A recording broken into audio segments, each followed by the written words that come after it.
Yeah. Ladies and gentlemen, welcome to the Oxcord podcast presented by Bucru Media and sponsored by Maker's Mark. We are live from Innisfree in beautiful Tuscaloosa, Alabama. It is a game day. This is our first live show. Incredible experience we get to do. We're also going to have some great guests on. Also joined by Alabama GOAT, Hunter Johnson right now. Very happy to be here. Thank you for having me. Yeah, boys. First time live show. We're home at Innisfree. Yeah. This is what it's all about. This is a dream come true. This is home away from home for all of us, right? So it's really exciting. Happy to be here. Absolutely.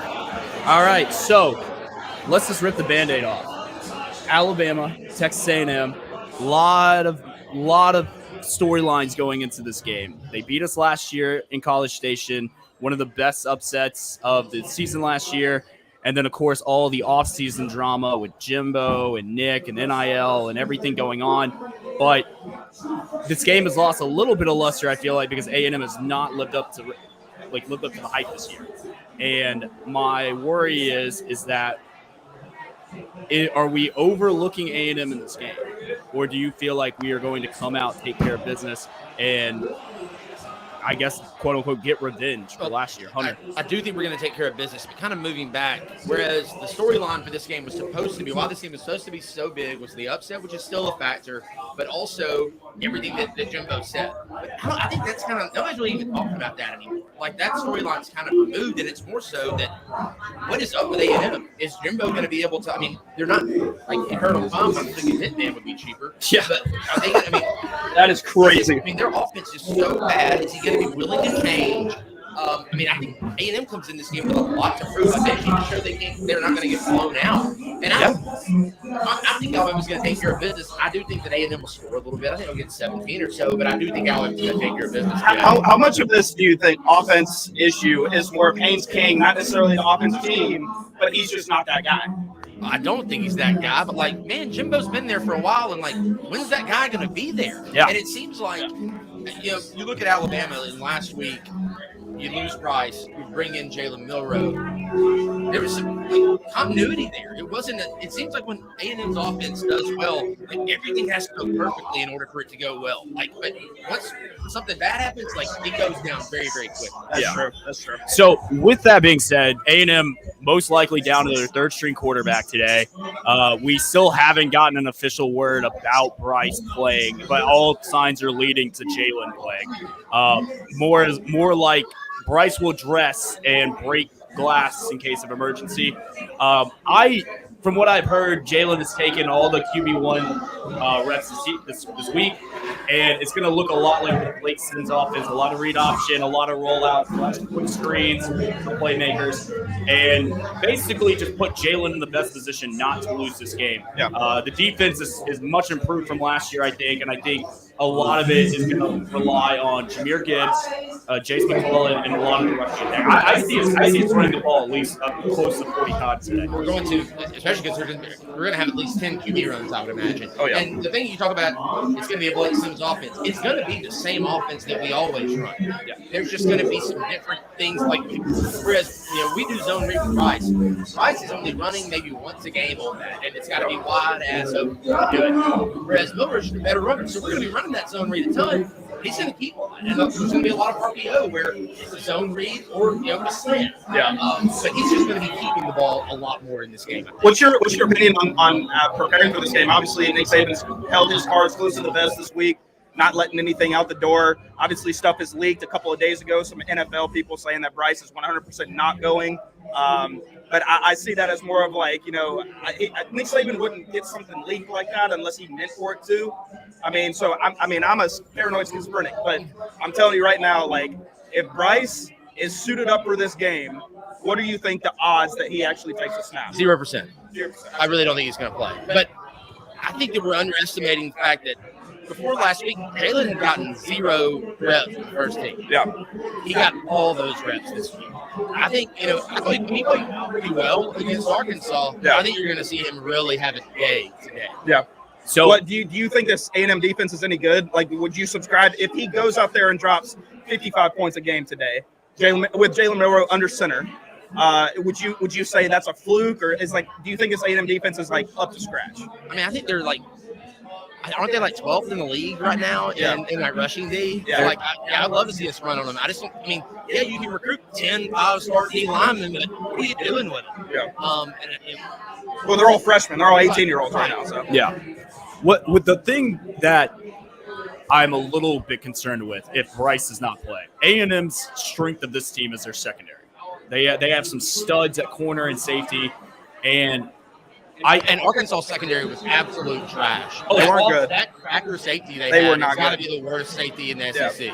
Oh, it's absolutely awful. I mean, Jalen came in last week, and it was getting a little questionable in the third quarter, and then he rips off that 74-yard run, and I watched that, and I'm like, this kid, a quarterback that big should not be able to move that fast. And I said that it looked a lot like Cam Newton running the ball, not because he's as athletic as Cam, but someone that physical and that big running the ball like that. I'm like, that is incredible.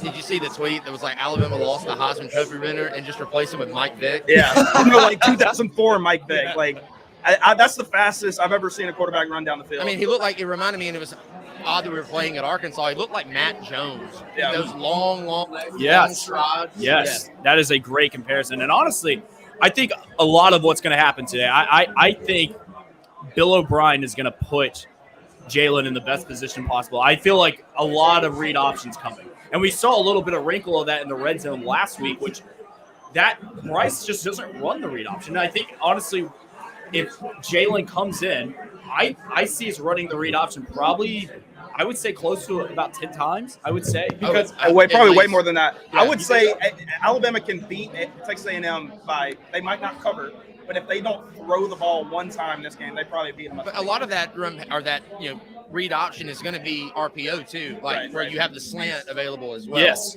and it looks like the freshman receivers have finally woken up. Isaiah Bond and Kobe Prentice have arrived. The name escapes me, but it looks like the guy from Louisville.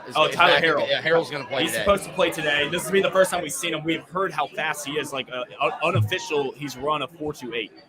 That's faster than Waddle. That's faster than Jameson Williams. So if he can come in and on the RPO quick slants, I mean, it's game over.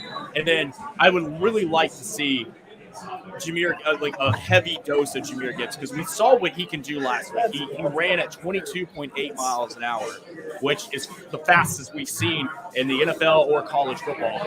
And I think he's finally gotten a grasp of his offense, not just doing the little dump ball passes.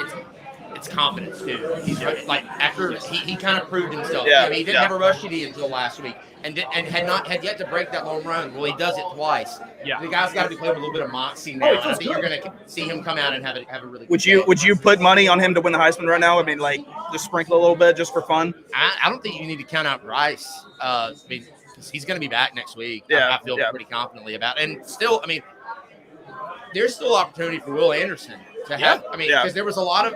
If anything, he got overhyped at the beginning of the season. I think there's still an opportunity if he can get have a 3-4 sack game, get a non-offensive touchdown. Like I still think that's a possibility. I still think he's the best player on the field. On any field ever. He was the best player on the field last year. Right. Yeah. And I think, and you touch on that too. He has a chance today because I've seen the Texas A&M offensive line. It's not good. They're not good. And he has a chance to eat. And plus, he had a very quiet game last year. He had, I think. They were talking about how they took him out of the game, and they kind of did. They did. So you got to think he's going to be playing with a little bit of motivation. He had 2 bad games last year. It was the Texas A&M game, and it was a national championship game against Georgia. And I think he's looking for a little bit of revenge. Will Anderson is one of those people who is just a football player. He literally wakes up in the morning, chooses violence, and wants to hurt you on a football field. And I think he's had this game circled on his schedule since last year, and I really expect him to come out and make a Heisman statement. I bet on him before the season started. I didn't say he would win it, but I said he would be in New York for the ceremony. So my two going to be true thing that I would love to see would be lining him up in the backfield and either letting him serve as a lead blocker or just handing the ball off to him or throwing the ball. Tell me somebody that's going to stop that in the 2 gap. Yeah, I mean, there's not a soul on the football field that would stop him. And Saban doesn't do things like that. Oh, because we're going to do this so he'll win the Heisman. He did it one time with Deron Payne. But that wasn't so he could win the Heisman. Like he doesn't do things so guys win awards. It'd be really cool if he did, though. Yeah. No, what I'm excited to see is I think that these freshman receivers have finally arrived, and I really want to see a big game from Isaiah Bond because I was high on him coming out of Buford, which has become a national powerhouse in high school football, and seeing what he can do. If you're going to wear 17, you're going to play like Jalen Moody, you better show up, and he did last week. I mean, honestly, if he doesn't stumble, he's gone for that huge touchdown. It's a 70-yard play. But Hunter, what is your X factor? I know everyone wants to say it's going to be Will Anderson, Gibbs, or Jalen, but if you have to pick someone other than that to have a big game today, who are you taking? Trayshawn Holden. Why is that? I just think that he's been playing well, and if anything, you want to have competition. And I know that there was enough competition in the wide receiver room because you had some injuries. But now that those guys are healthy, I think it's going to kind of make those guys who have been playing step their game up to another level. We've seen flashes out of Trayshawn Holden. I think we're going to see him take it to another level. And I think he can be that guy. That he's not the fastest guy, but he's sure hands, that guy who, when we need 10 yards, that's who we throw the ball to. I agree. And he has the capability of being our wide receiver one. I really want to see Cory Brooks step up today. He is probably one of the most talented players that we have at wide receiver. However, though, his inconsistency has been there. He looked great in the Vanderbilt game. He looked obviously we know him for Cincinnati. We know him for Auburn. But I want to see a little bit more consistency and him getting in the rotation a little more. What do you think the odds are we're going to see Tyler Harrell today? I think he's activated, isn't he? 100%. Yeah. I think it's a good chance. I could see him returning kicks. Yeah. He went a little bit. I could see him in the RPO and in the quick slants. But I have a good feeling. So if you come up and you line up and you have your receivers, so let's just say hypothetically Jalen is starting tonight. You have Jermaine Burton, you have Kobe Prentice, and then you have JoJo in the slot, and then you work in a rotation of Tyler Harrell and Cory Brooks. I mean, that guy, that's your burner. That's the guy that can take the top off the defense. And then we haven't even mentioned Bond yet. Yeah, Isaiah Bond, he can just come in too. I want to see him get involved. This wide receiver core is so sneaky that, like, if everybody plays to potential, I mean, they're going to rival the wide receiving core of, like, 2018, 2019 with Judy, Ruggs, and Devontae Smith. And those guys all went first round. Right. They're so young, though. But you want to see – it'd be nice to see one guy kind of step up and be the dude. And I realized that year with all those guys, they were all dudes. Yeah. And I'd be fine with having 3 dudes. Yeah. I would love to see us have a guy, at least we can go to all 3 of those guys that year. But we need to have – there's not that guy this year that we have that we can go to. Like be a Smitty. Yeah. Like basically be a Smitty. Yeah. So with that being said, and then defensively, I feel good about this team. A&M has a 1980s offense that cannot move the ball. I mean, they are only averaging 21.8 points a game, but they are giving up 17. They're only averaging 300 yards a game. And in the modern era of spread, and you have all these 5 stars, it's kind of embarrassing though what A&M has put on the field as a product offense. And you have like offensive guys, you had coach. I mean, that's where he built. And so it's – if I'm an A&M fan, I'm starting to think, did he catch lightning in a bottle with Jameis? And you look at the way that he left that FSU program in. I mean, it was a dumpster. They're just now recovering. Right. Yeah. They are just now getting back to us. Yeah. So defensively, who besides Will Anderson, who do you expect to have a big game today? I need a Henry Toto. I was going to say Toto, but I think Toto's going to wait till next week to show out in Knoxville. That's true. I would love to see Toto. He's had a great year though this year so far. Too. Yeah, absolutely. As far as the signal caller, there hasn't been really any confusion on the defense. Anything that breaks down has just been a crazy offensive output. Yeah. And LSU here is actually doing something on Tennessee. I would also go Otis. Otis. Yeah. Otis. Yeah. I want to see the Kool-Aid Ricks show. I want to see a lot of consistency. He's playing like a freaking like last week. Kool-Aid looks great. He's an All-American. Yeah. But he's the dude. He's an All-American. He is a football player. Oh yeah. And then has been great in the return game too. Yeah. So we haven't had like a very electric. I know Jalen Waddle was a really good returner when he wasn't wide receiver, 1 or 2, but I feel like Kool-Aid is probably the best returner we've had since I'm going to take you all the way back to Javier Arenas. That was probably the last time. You're forgetting the GOAT who scored touchdowns at least 40% of the times that he touched the football, and that was Eddie Jackson. That's true. Eddie was electric. Yes. That's true. That is electric. Yeah. I love that. Look at LSU. LSU's finally getting some life. I was the idiot who took LSU to cover. By Tennessee -1 first half. So, Cash. Hunter, are you betting on the spread today? No. So here's my thing on betting, and I realize that this is partly a betting podcast. Yeah. Well, yeah. I Sponsored by like DraftKings. sports enough that I typically just don't have to do it. Like, I enjoy the games. Now, sometimes, during the NCAA tournament, I'll do it. During bowl season, I'll do it. Just because there's a game on that I want to be interested in that I'm not. But, like, I'm enjoying watching this game, this Tennessee LSU game, and I don't have to have money on to enjoy watching. Yeah. So, and I'm not as rich as Cruz and y'all. Rich is I don't have that webcast money coming. Oh, man. Okay. Rich is a very, very. Wait, where were you last weekend? I was in London. Yeah. Okay. Yeah. Just hopping ponds. Got that Hey, Europe let's money actually over go to here. Cruz's Twitter. He's been in a different city for like 7 weekends. Yes, but I've had this game scheduled for a while. Well, that doesn't mean it didn't cost money. I mean, I guess. I mean, still okay. So let's We've look. taken the reins away from Cruz, and we're not bringing it back on him. So. All right, so let's look around the rest of the SEC. Obviously, right now Tennessee taking care of business against LSU. It's 20-0. It's not even halftime yet. I'm hoping LSU can at least somewhat make it a game. What's the line on that? Tennessee -3 full game. Yeah.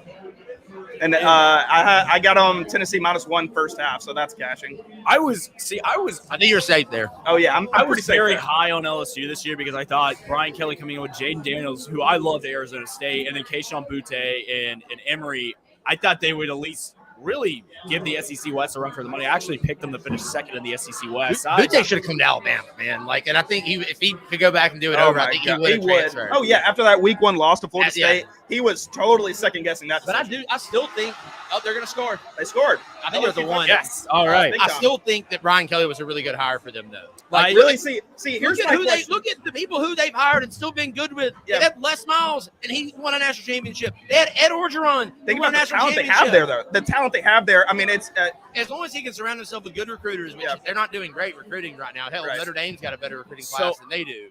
I don't want to flex on anyone, but Laura Rutledge just followed me on Twitter. wait. Who now? What now? Laura Rutledge. Oh wow, how about that? That's a flex and a half. That's a flex and a half. Tell her to come on the show. Where's she at? It's probably a Big Ten, or it's probably a Big Ten game. Which right now, I'm just. No, she's at Mississippi State. Oh yeah, you're right. She's only an hour away. Let's get her yeah, here. come Hey, on, DM her Laura. right now. Laura, Laura if you're on the show, yeah, come on. come through. Even though she is Laura Rutledge is she went to a Big Ten school though, didn't she? Yeah. Did she? No, she's an SEC girl. I wasn't even following her. I wasn't even following her. Now we're look at that. Oh, look at this guy. Look at this guy. Oh, moving up in the world. So Hunter, besides Alabama this year in the SEC, who outside of Bama has impressed you? Obviously, Georgia has looked very vulnerable the last few weeks. Mississippi State, the quick that I would go with. Yeah. They're 21-3 right now. But yeah, Mississippi State's been impressive. And then obviously Tennessee, I don't think we expected Tennessee to be. That's true. No, I didn't at all.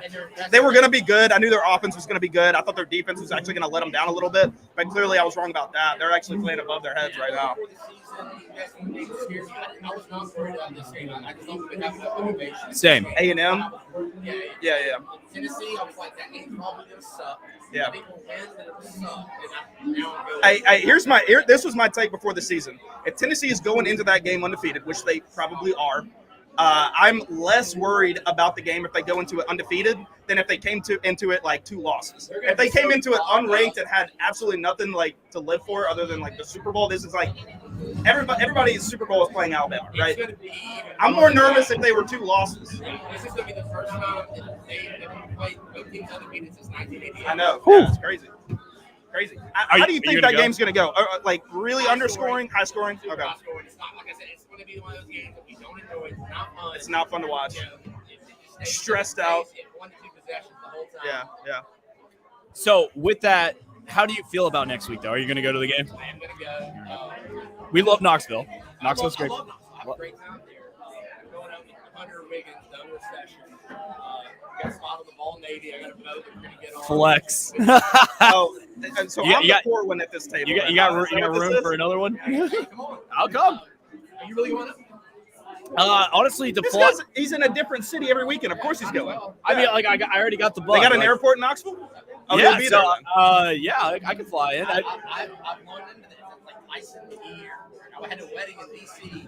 Friday night in 2014 and flew from D.C. to Knoxville. But I say that.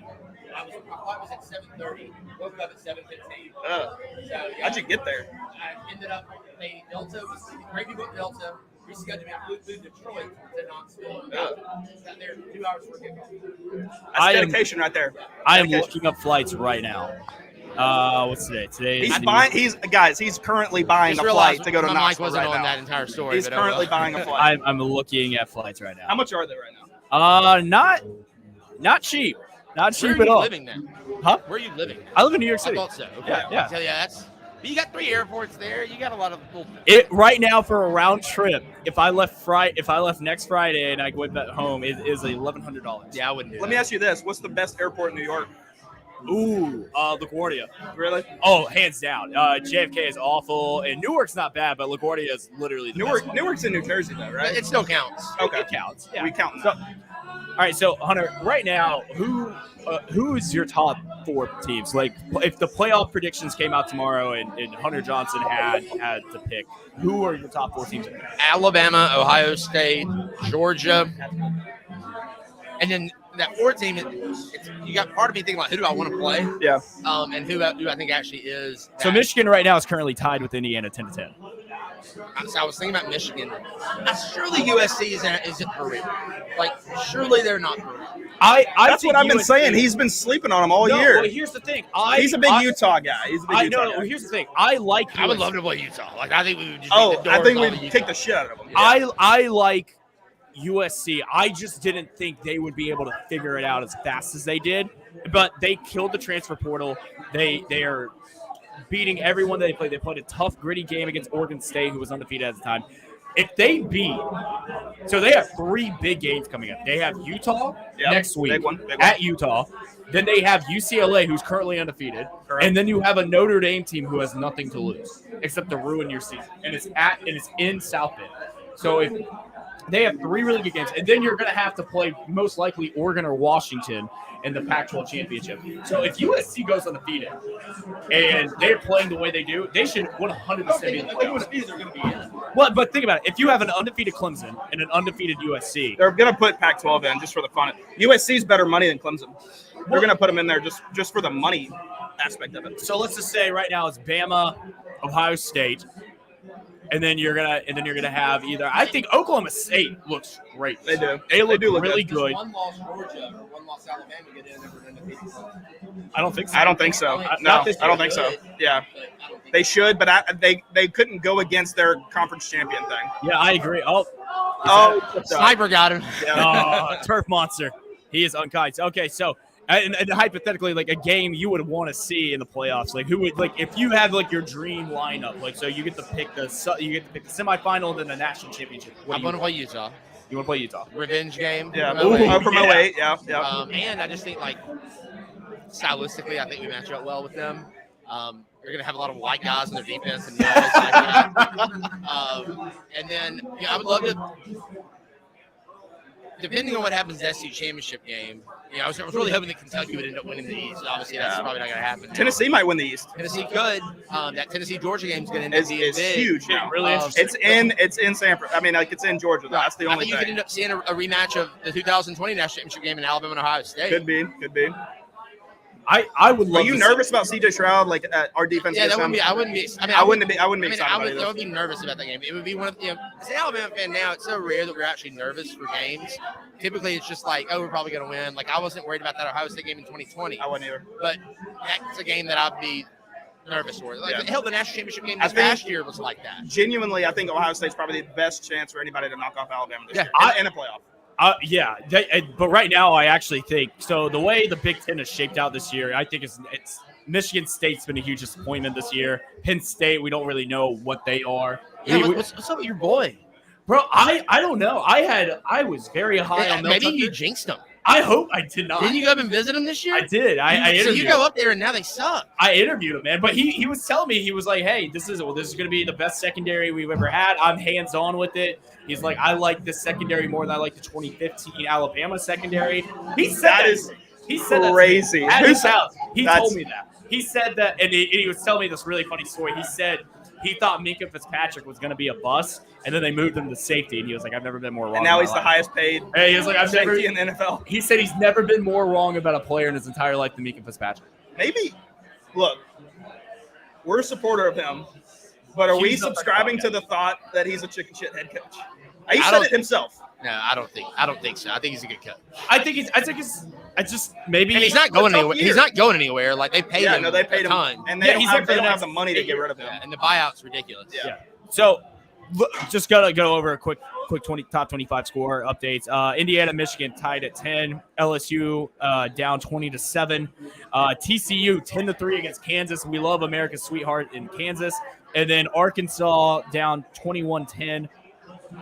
I'm curious to see the rest of these games. Hunter, Auburn plays Georgia today, and it is currently a UGA minus 30 spread. You hate to see it, really. Do you think Auburn covers? Do you think they There's lose? not a chance. I think they lose probably about the line. Yeah. And I'm kind of torn because part of me wants them to keep it semi-close for Ryan Arson to stay on board. But if they get blown out, he's Selfishly, you want him to stay on board, right? Yeah. Because he deserves a shot. here's my thing. Who do they go after? They fire him. Who do they go after? They go after you. That's probably Do you think he takes that job though? No. There. Absolutely. Take that job. So I have this conspiracy theory that they are going to go after Dion. Yeah, I mean, I think if they went after Dion, you get Nick Saban versus Deion Sanders every year. You also First off, have give me a Nick huge- Saban in that every single time. Well, you also get a huge bump in recruiting because look, Deion Sanders is a good CEO. He knows what he's doing. He will bring NFL guys to Auburn. you're also hiring a guy who the FSU job comes up in small. But Mike Norvell's done a fantastic job this year. I don't think 5-6 more years, I would think. the way he's recruiting, I think he's earned a couple years. I agree with that. But with the moment that job comes up, Deion's going. Yeah. There's a reason he went after the Hunter Travis or Hunter Jordan, the top guy. Yeah. He went and got statement. the bag because out of spite, because Florida State passed up on Deion for that job. And honestly, I would love to see Deion because he would bring in Derek Brooks to be a defense coordinator. He'd probably bring in Peter Warwick, Charlie Ward, all these guys to come in at FSU, and they would kill recruiting. But if he came to Auburn, the recruiting class he would bring in would be scary. And then he would bring a lot of those guys he got to Jackson State to come and play at Auburn. And he would, I think it would be the sexy pick. I don't think it'd be the smart pick. I'd rather them hire Deion than Hugh Freeze. Yes. As an Alabama fan. I'd rather them hire Deion than Hugh Freeze. Hugh Freeze actually legitimately scares me. Yeah. Another guy who kind of scares me and who I don't think would take the job but might just because he likes to needle Saban would be Kiffin. But I'm not Ole Miss is a leaving. better job than Auburn. I don't know about that, but Lower expectations. the expectations make it a better job, I would say, and that they actually don't have as much dysfunction. You think as Auburn has. has a lower expectations than Ole Miss? I'm saying that Ole Miss has lower expectations. Okay, I was Yes. like, Yeah. sir, And come they're on. happy with what they have going right now. And not only do they expect them to take another leap, I think they're happy with going to the Sugar Bowl every other year. If they go 10-2 every single year, they're they're happy with that. Yeah. I think it's hard. I think it's hard now to argue that. So, if did he sneak? Oh, I know what it's like. I know what it's like. I know that feeling. Hey, that's huge momentum right there for LSU. And there's even more momentum. If he had just missed it, it'd have been one thing. But when it goes off the upright, It there's hurts. just something about it, momentum-wise, that it just makes the crowd go into a frenzy, especially to end a half like that. All right, so Hunter, I want to go through these top 25 games real quick, and you tell me who you think is going to win today. So right now, you're picking Georgia, obviously. Utah, UCLA, 11 versus 18. It's at the Rose Bowl, which doesn't really mean anything. UCLA. Yeah, there's going to be 30,000 people there, maybe. Yeah, maybe if we're lucky. But who do you have winning that matchup? Oh, UCLA undefeated, 5-0. I would say Utah. Utah. Yeah. Ohio State, Michigan State does, but here's I'm not What's asking the for a line? winner. It's Ohio State minus 27. I would Michigan say State cover. I'd say Michigan State to cover that. All I right. mean, you probably already have. You probably got money on it. I don't. They burned me. I had a 12 leg parlay, and they were the last leg, and they failed me. Oh, wow. I would have won $1,600 off a $100 bet. Ole Miss, Vanderbilt. Line is only 17 for Ole Miss. That's almost like so tricky that you're like, why is it like that? But it's in Nashville, I'm assuming. It is. I would take Ole Miss there. All right, Clemson, Boston College. Clemson minus 20.5. Clemson's one of those teams that plays to the level of their competition. So how we go BC I there? never I don't bet on BC Clemson there. anymore, No. man. They've screwed me too many times. This game is a little tricky, and I think USC will win. But USC is playing Washington State today. Washington State quietly 4-1. The line is 12.5. I'm gonna go Washington State to cover. Okay, and then South Carolina, Kentucky. This is a rat Kentucky, line. 4.5. Rat line. I got Kentucky to cover that. I think it's easy. opposite. I think Vegas wants you to take that so bad. Carolina's going to go in there and shock the world. I'm high on Carolina. I'm not putting national money on it, so I'm not really worried. Well, yeah, obviously Cruz has all the money in the world, so he's going I don't have all the money in the world. Like I'm just smart with my money. Okay, smart money. Where are you going with that one? I'm going Kentucky all day. I think South Carolina was coming into the line. season. South Carolina was the most overrated team coming in. They did more with less last year. They overachieved. They overachieved Big last time. year. Yeah, I would say they're right in line with where they were expected to be. And they've lost the games they were expected to lose. Right. They've won the games they're expected to win. Like This is a big one for them. If they can go in there into Kentucky, into Lexington, and win that game, this is a big game. Oh, that'd be huge. Yeah, and I think Shane Beamer. I like Shane Beamer as a coach. I truly do. I think he's a great young coach, and if they can keep him there in South Carolina, I could see him building something there.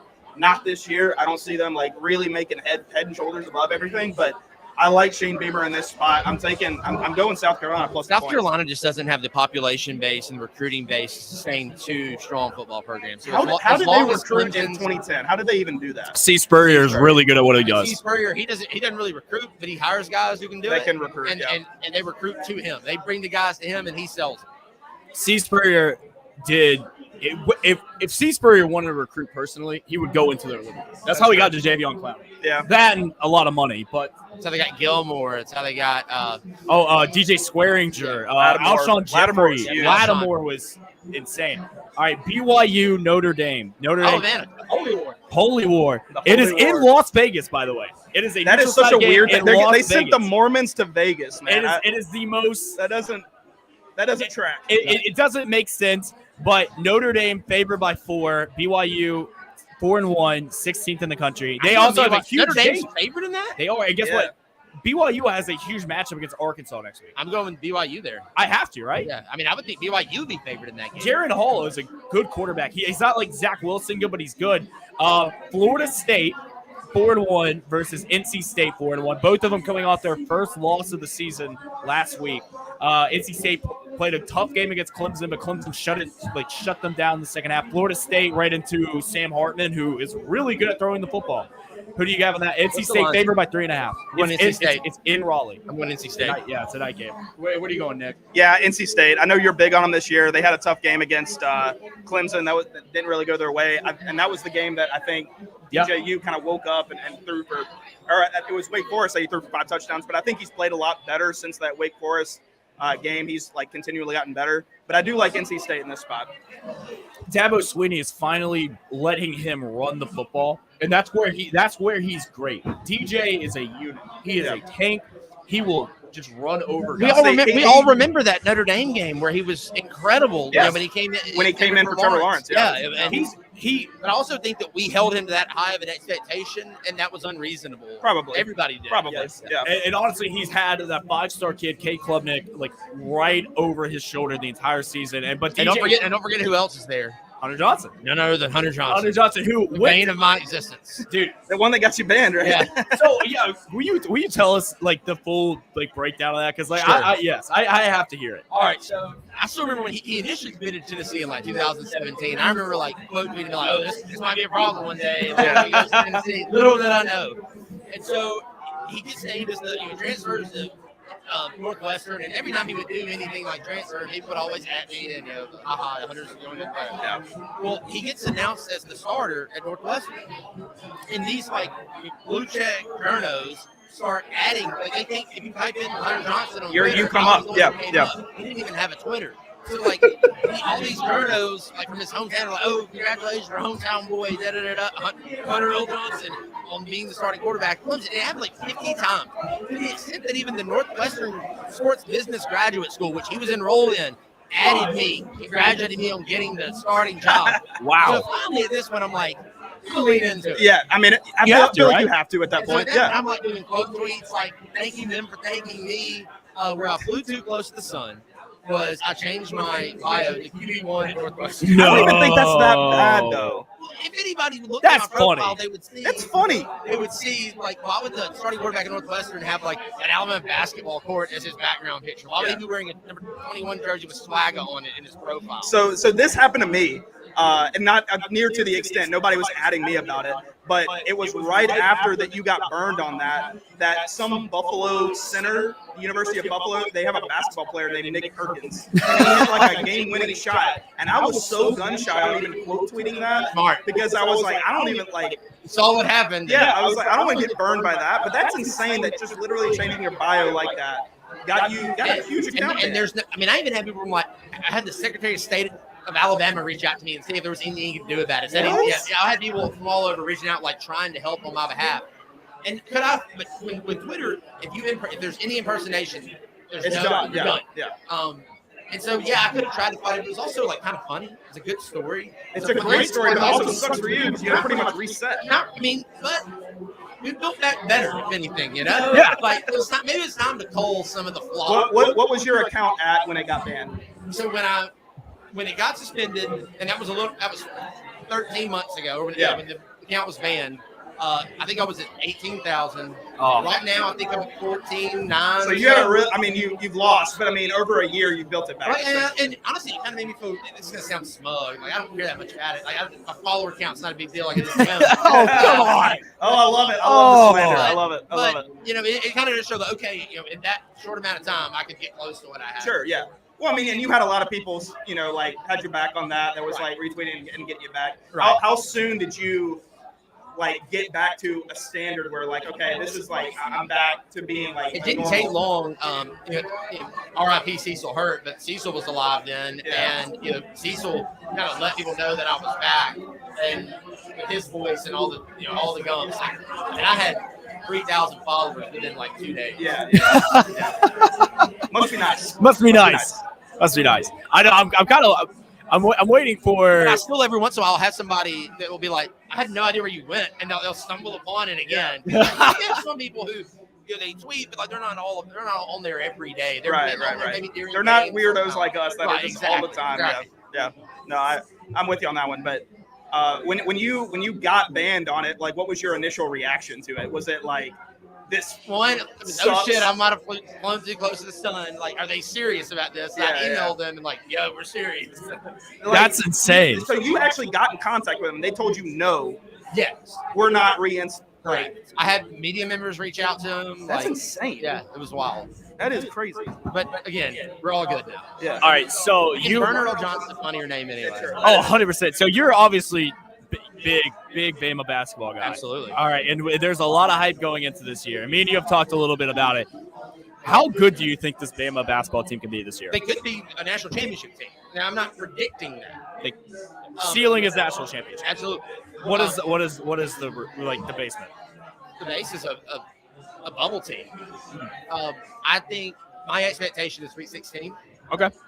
I would take 6-16. I'd also take an SEC title, and then if you win, it's kind of like levels. If you win the SEC, and then you only lose in the second round, I'll take that. That's a title. That's a banner. Yeah.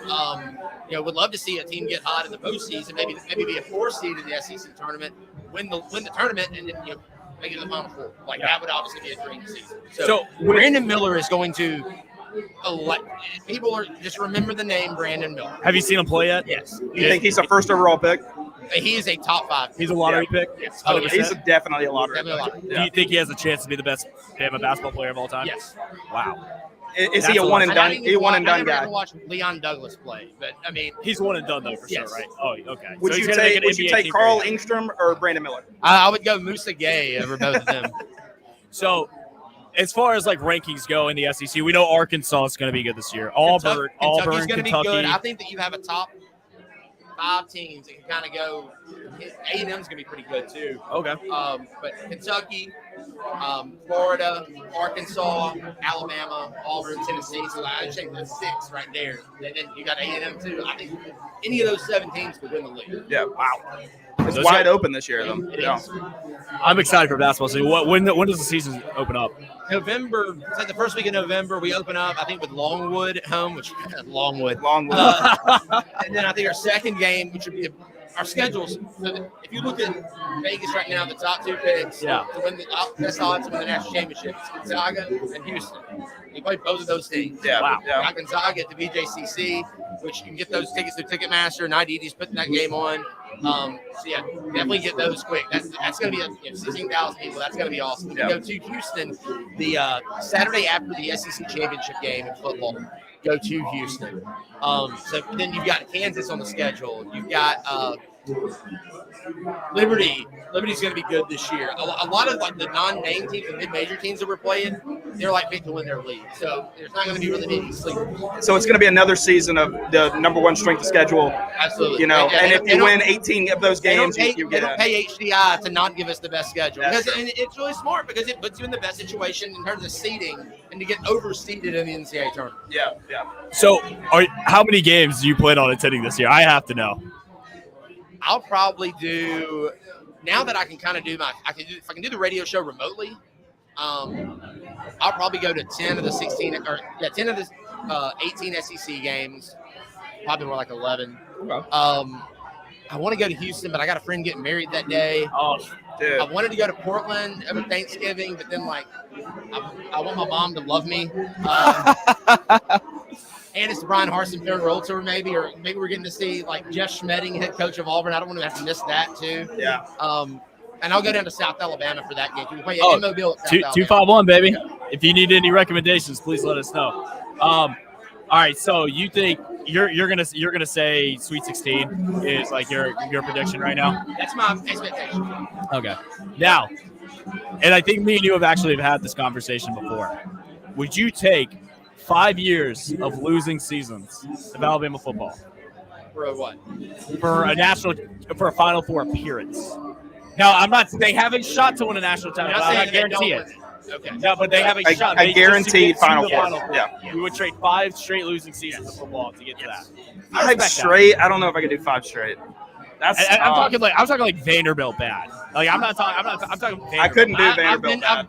I've been to the mountaintop. I've seen the greatness. Like it's okay. Like I'll take a valley. Would you go back to that like 2006? Yeah, give me freaking like 2000. Give me like You would go back to Mike Shula days to have a Final Four. Absolutely. I mean, wow. I was college, man. I didn't even drink back then. That's really. tough. Like, think about how tough that was. That's tough. You didn't drink in college? Not till sophomore year. Really? Good for you. I made up for all the time. Good. Haven't we all?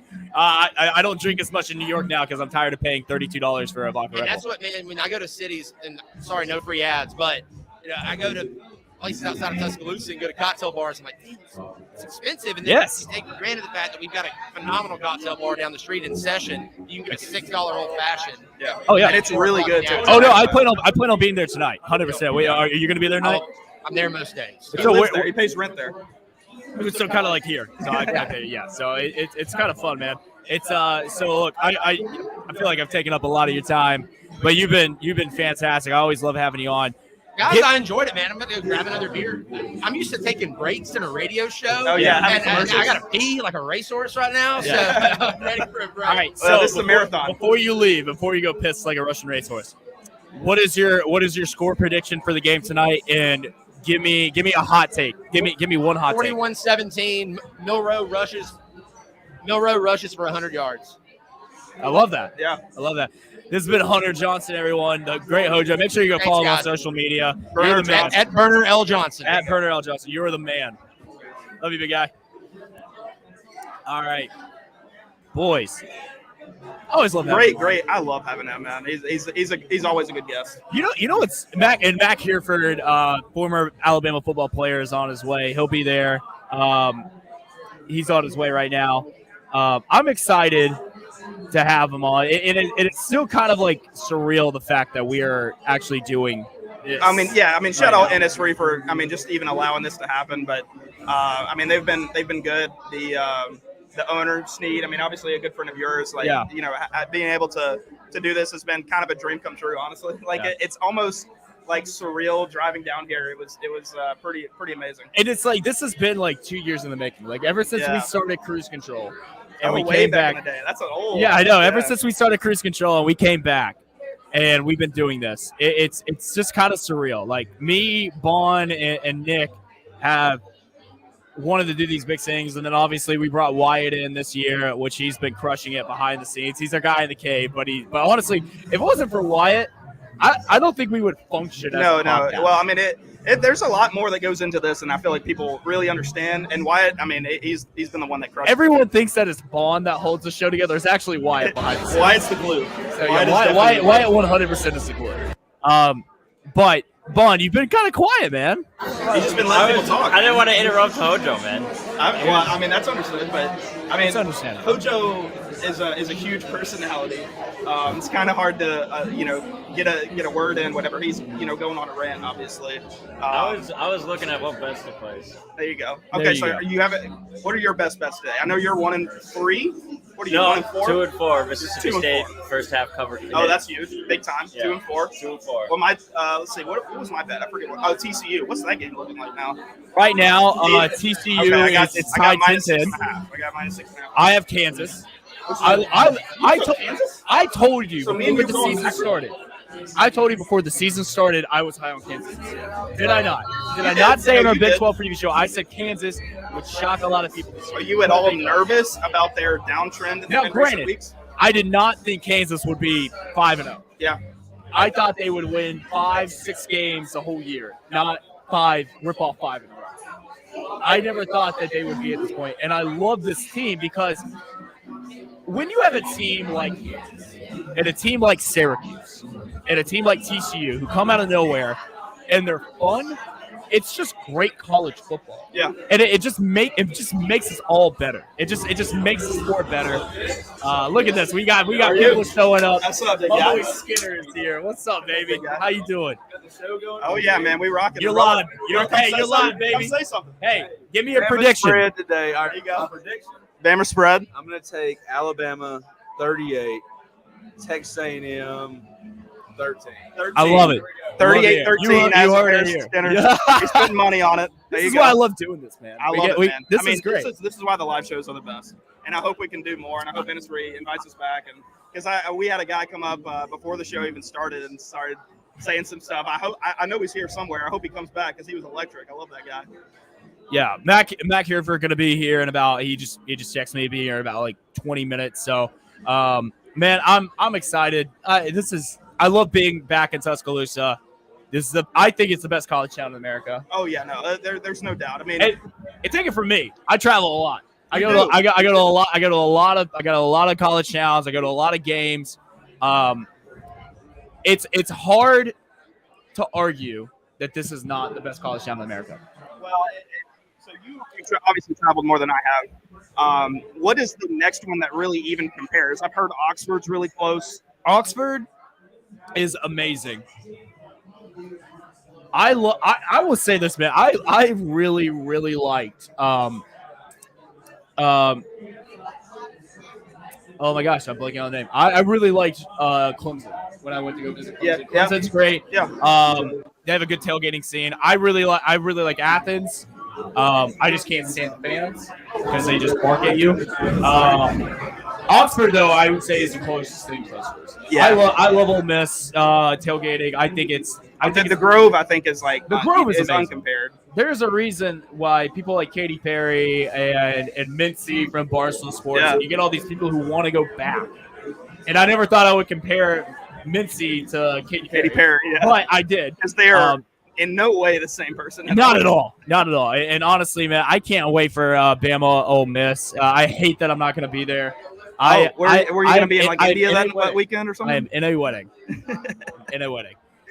I see. That's the issue I feel like with fall weddings, and I had a couple this year, and I was in those weddings, but it's one of those where I have actually told people don't invite me to the wedding if it's in the fall. Don't even send me an invite because I'm not coming.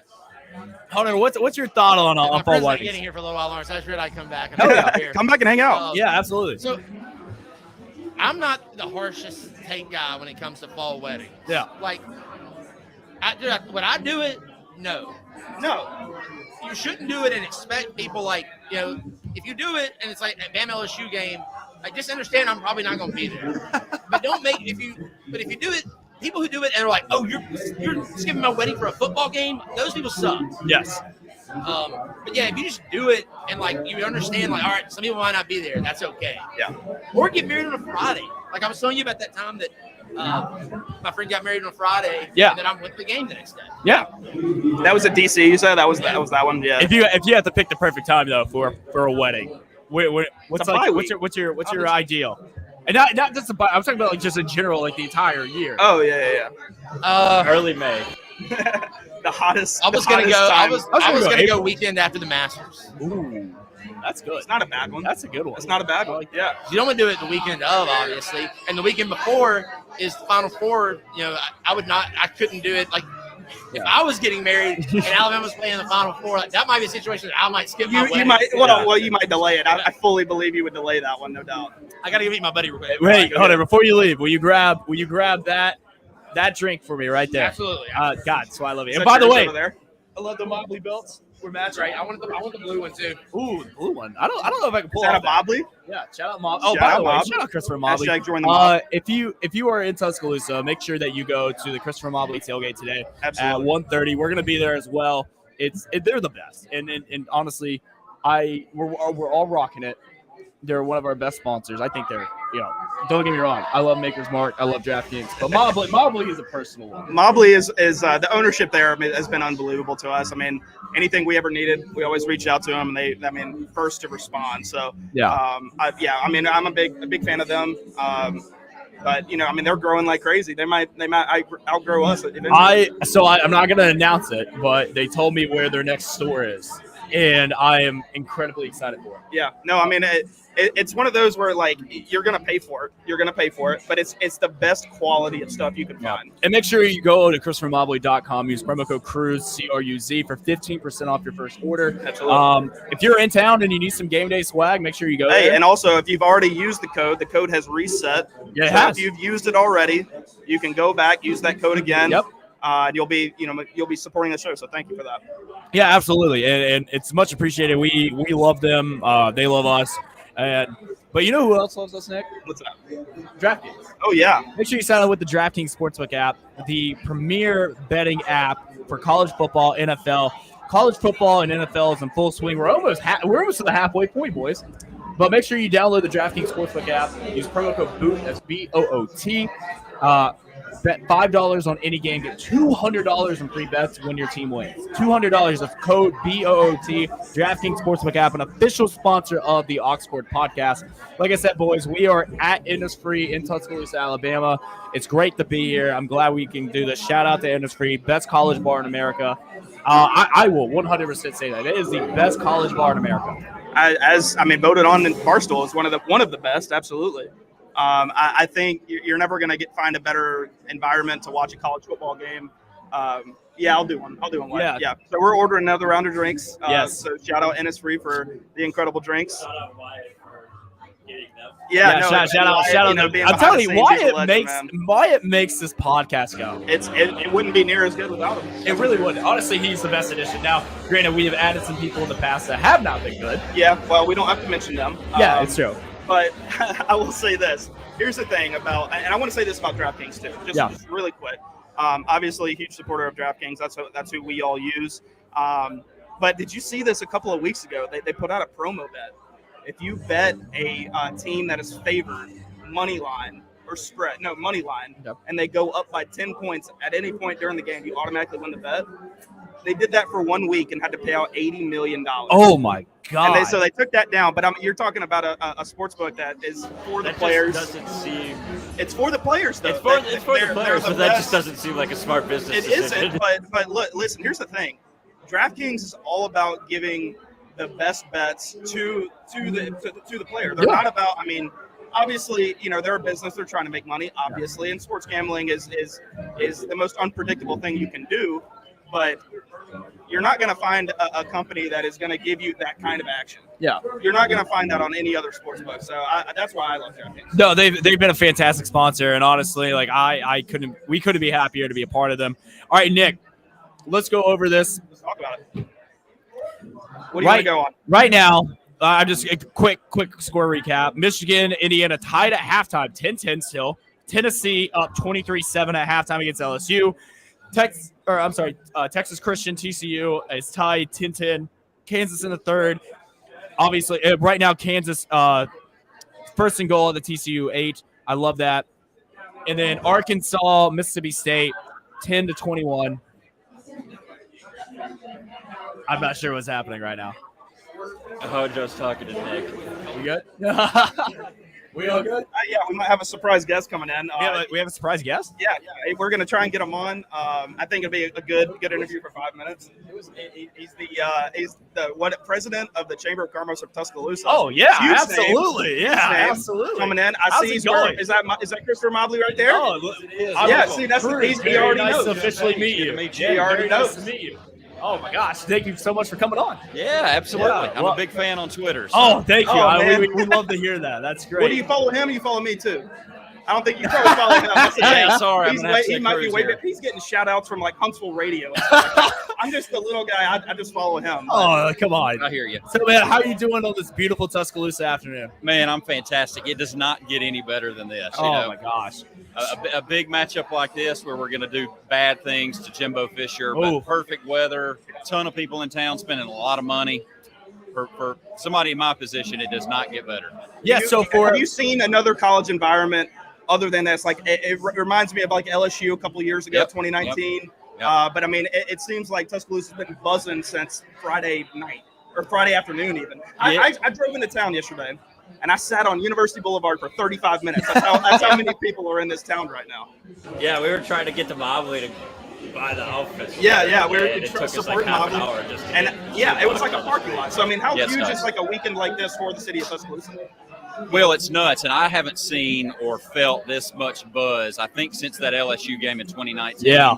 And that's really kind of what it feels like, and it's been building since A&M beat us last year. And, of course, Jimbo ran his mouth this summer. I think that's added to it, but you've been feeling it building all week long, and then starting Thursday night, it was nuts downtown. That's what I got in. I got in Thursday. It was electric. Last night was crazy, and then I can't imagine what tonight is going to be. So Obviously, you're going to the game.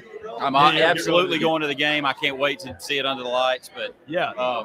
So if you ask, can I ask you a question? Yeah, sure. And how long have you been in your position? 11 years. 11 years. So you have seen the growth of this city, I mean, exponentially ever since Nick Saban came here in 2007. Yep. How big has that coaching changed? I mean, just Nick Saban, as that is a variable, how big has he been for the city of Tuscaloosa? It's incredible, and you really can't calculate it. I have said many times, I said this on a Feinbaum show one time when Saban got one of his raises, and they were like, is that worth it? And I was like, it's worth every penny, because in my opinion, Nick Saban being recruited to the University of Alabama is one of the biggest economic development wins this state's ever seen. It's almost like bringing another industry in because of the economic impact he's had, the jobs, the growth in this community is incredible. I mean, an average football game in Tuscaloosa generates a little over $20 million in economic impact for one weekend. That's insane.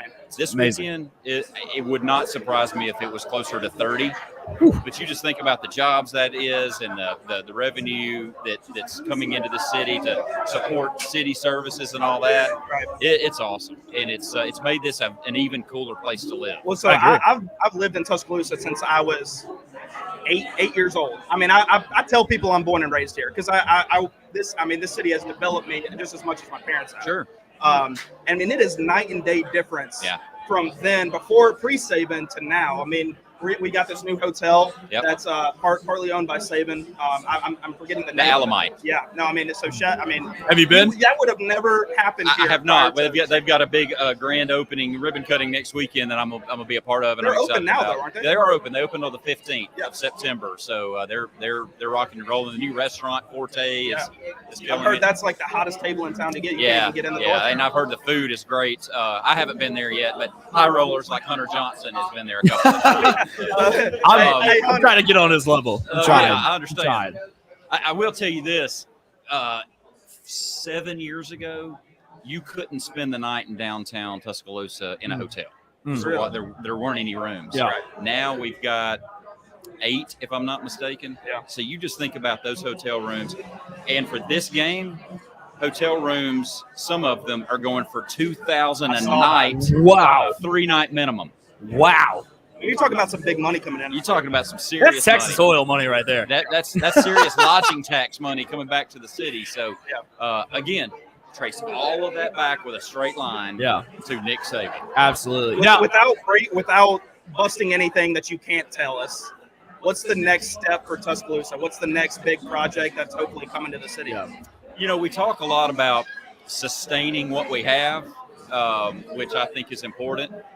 Not to get boring, but, you know, we've got economic development priorities of types of jobs that we want to either create or bring here that keeps talent here. Right. Because there's way too many really smart Alabama graduates that have to leave, and most of them never come back because they don't feel like there's job opportunities for them. Right. We've got to fix that because we want people to want to come back here and not just live, but, you know, start businesses, grow businesses, and all that. So that's on the horizon. But we've got to keep investing and enhancing with all the cool factor of Tuscaloosa. Right. Yeah. Stuff like the amphitheater and the new Which has parks and been huge. which Big is talent awesome. coming It's there, awesome. It just public space, public amenities.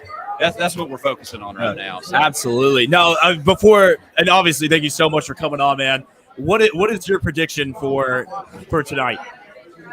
I think we are going to beat the absolute brakes off of A&M. I think we're going to run it up early, and you know, Coach isn't necessarily a vindictive guy, but he does not forget. Yeah, he so never I don't forgets. think we let off the gas. I think in the fourth quarter, if there's opportunities to score, even though we're up big, I think it's going to happen. We love to hear it, man. Yeah. I can't thank you enough for coming on, taking some time. Like, thank you so much for coming on. Man, I appreciate the impromptu invitation. I'm a big fan. Keep doing what you're doing, buddy. Thanks, man. I appreciate it. Hey, roll tide. Roll tide. Roll tide. Thanks, sir. Have a good one. Thank you. Be safe out there. Wow, are you talking about random? Yeah. Oh man, Man, we're just going back to back here with We guests. got back to back This is guests. awesome. What's up, my guy? What's up, buddy? I'm good. How are you? Oh, Great. I'm good.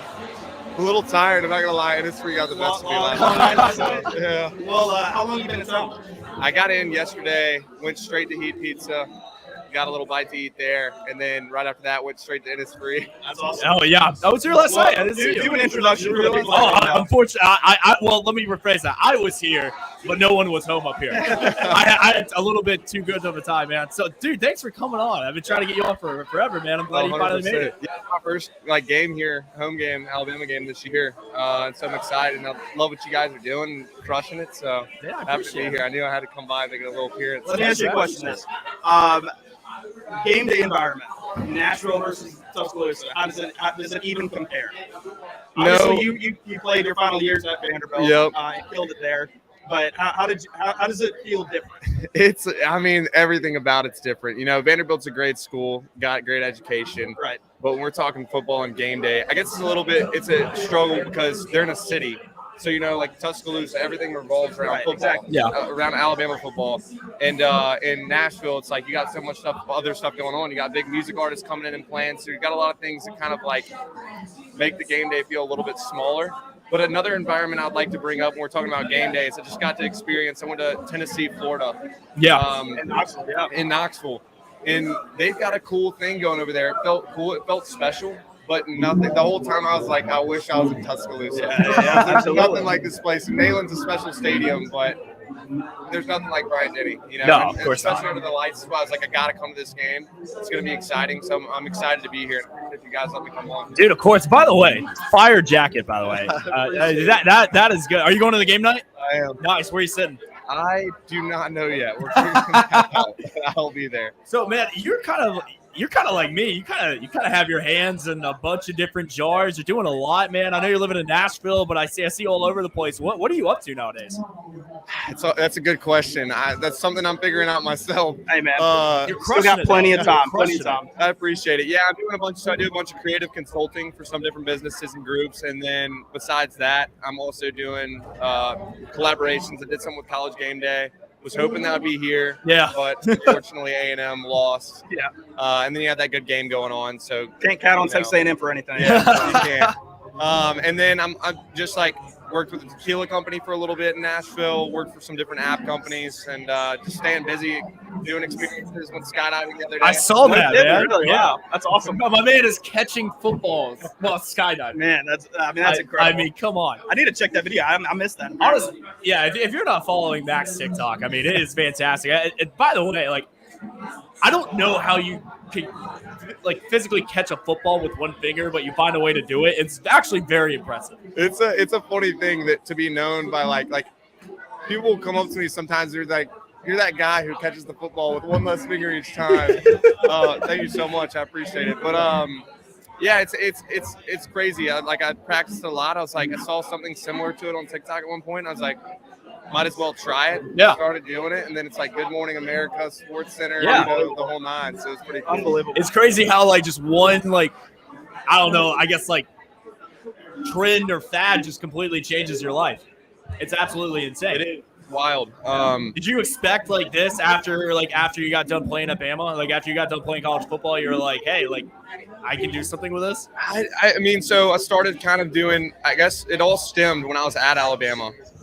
We were sitting in this fall camp was going on, and people were like, TikTok had just become a thing. I'd heard a lot about it, and like I went up to see Gary Moody like the year before. Yeah. He was telling me, he's like, you got to get on this TikTok wave. We're sitting in the lockers after fall camp practice, and everybody's like, what's this? Is like, horrible. Like we're all tired. It's like 9 a.m. to 10 p.m. They're getting the hell beat out of you for 3.5 hours. Yeah. And you're busting out of TikTok. And Mac Jones and I are sitting there in the locker room, and I'm like, hey, will you film this dumb video for me? I was like opening up and closing doors. So that's a funny story. Mac Jones was the person who filmed one of my first No videos. way. Oh, Okay, so this was backup Mac Jones. This isn't like This is backup Mac Yeah, Jones. yeah. Yep. before the Super Savage? before the Super Savage, Yep. before Yes. the NFL. Yeah. And so it started like that. We were just kind of, I was like, let's mess around in the locker room. Let's have some fun. Like we're, we always doing football.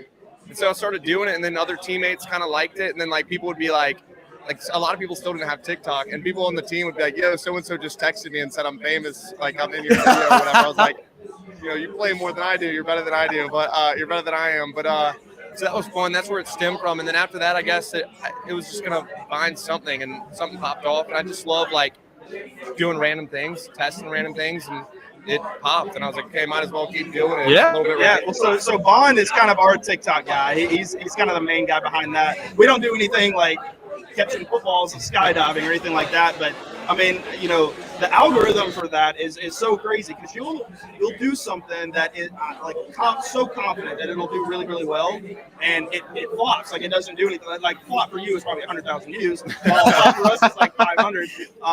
But like that algorithm. How's the best way to like kind of attack that? Yeah, I like to tell people, it's all about testing different things. And especially you can look at like, okay, if you're talking about podcasting or show, what's the best way to amplify that show on a platform like TikTok? Well, you go and you look at other people's stuff a lot of times. I call it like a blueprint method. Yeah. It's kind of like, there's the blueprint, like someone else does it and they do it well. But there's nothing wrong with you implementing that method into the way you do things or the videos you have. So it's a lot about that, like seeing what works and trying to make something similar, or just testing. I mean, I have so many private videos. I just literally will post random, like I did a video the other day. It was this helmet transition video. I pushed an Alabama helmet. Come around and grab it. It took me like 45 minutes. I was just bored. It was the dumbest video. It may be one of the dumbest videos I've ever made. It gets like 500,000. It's the dumb ones that do well, though. That's the It thing. is. It's the dumb ones that do well. I don't It's understand crazy. it. I remember, so the first time I ever went viral, it was when Antonio Brown signed with the Raiders, and he wouldn't play because of his helmet. And I posted the Friday Night Lights movie clip of Waterbug losing his helmet, trying to go into the game. And I was like, this is the dumbest video of all time. And then guys like Marlon Humphrey, I think Ryan Anderson, like guys like that retweeted it, and it just like kind of blew up. And I'm like, and then it's like the stuff that you think is gonna hit, and it just completely flops. Oh, it's absurd. It's a crazy thing. So, dude, you played football in the golden era at the Saban days, man, and you got a ring, and you're living the dream in Nashville, man. But like going back, looking at your playing days, I have two questions. Who is the best player you've ever played with? And then what is your best experience like with this team? I know I'm throwing a lot at you, but everyone's got different answers. So when I talked to Eric Anders, he told me the best player he had ever played with was Mark Barron. He said Mark Barron was just a different animal. Who is that guy for you? And I know you're boys with a lot of guys, so we're not trying to make feelings here. So that's a tough question. Let me do this. Let me answer the second question first, the experience, because it's a little bit easier for me, and I'll think about the other one while we're talking about it. But first, the second question you asked about, like, what was one of the best memories or experiences? Yeah. I like to use different stuff for different times, but one of the ones that was probably the best for me, or one of the most enjoyable, was my freshman year. We had made it to the playoffs. We played Washington. My brother Great game. I was there. Great game. My brother was a capstone man and a senior at the time, and so for the capstone group, which is that they tour people around campus, they're good group of people at the university. Their seniors get flown out to like the SEC championship, the playoffs, whatever it may be. And my brother was sitting in a crimson suit right at the, in the in the stands on the end zone. And so I love family, and it's just like, okay, my brother's there. We get this win against Washington. It's my freshman season. And I remember I ran over to him and jumped into the stands. And there's this video of me, like, it is, I've seen other players do it. It's horrible. I like pancake the wall. Most people are like jumping up in there. And I'm thinking like, okay. Dude hurt himself. I started running towards the wall, and I'm like, it's looking a little bit taller. And it's getting close. So you Lambo leaped in. I Lambo leaped, and I just smacked I remember just smacking the wall. My dad said that he was dying watching the video. Smacked the wall, and then my brother's friends all pull me up, and I'm like sitting in this awkward position. But just being there with my brother and his best friends, who are like older brothers to me, and getting that support was pretty phenomenal. And then I would say another quick one was when I started as my sophomore year, and they put me in for the Mercer game. And at that time, I didn't know. I worked my tail off all the time, you know, but I didn't know that I would get an opportunity that early in my career. Yeah. So I get into the Mercer game, and I had, they send us out there, and I don't even remember the plays. Like, everything's going through my head. Like, I don't know if this is a run play, a pass play. I'm asking somebody in the huddle. I'm like, yo, dude, like, what's going on here? Can you give me some kind of signal and let me know what play we're doing? Yeah. And I get out there, my splits are way too wide at wide receiver. Like, Coach Loxley at the time was our wide receiver coach, and was like, after the game, I remember him telling me, like, what were your splits? These may have been the worst splits anyone has ever. But it was awesome because I get in there, and you would think it's a big stadium, you can't hear anything, but I can clearly hear my brother's friends. They're all, my brother wasn't at the game, flipped the table and broke it when he found out I was in. Like, not like it didn't excite me, not awesome. Bad. It was like, oh my God, I like flipped the table. And then I told my mom not to come to that game. She wasn't there. My dad was there, so my mom was really sad about it. But there's this group in the end zone right behind me, and they're chanting, and they're all hammered. They're all tossed to the end zone, just yelling like Mac, Mac, Mac. And I see them, and I turn around, like, look at them, and I was like, this is wild that I can hear them right here. 100,000 fans around, and you can hear those guys. Amazing. That's incredible. But so those are two great memories or experiences I had while playing in Alabama that I'll always cherish. There's plenty more.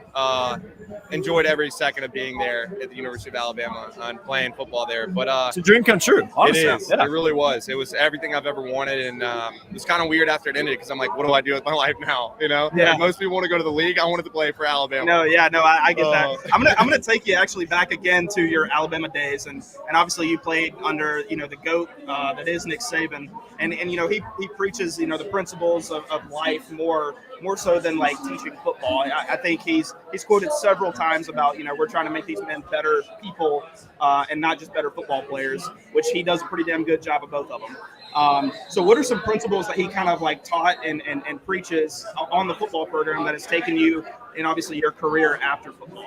Yeah, one of the things that pops into my mind instantly, I don't know if it's like the coolest one or one of the best ones, but it'll get you when it gets you.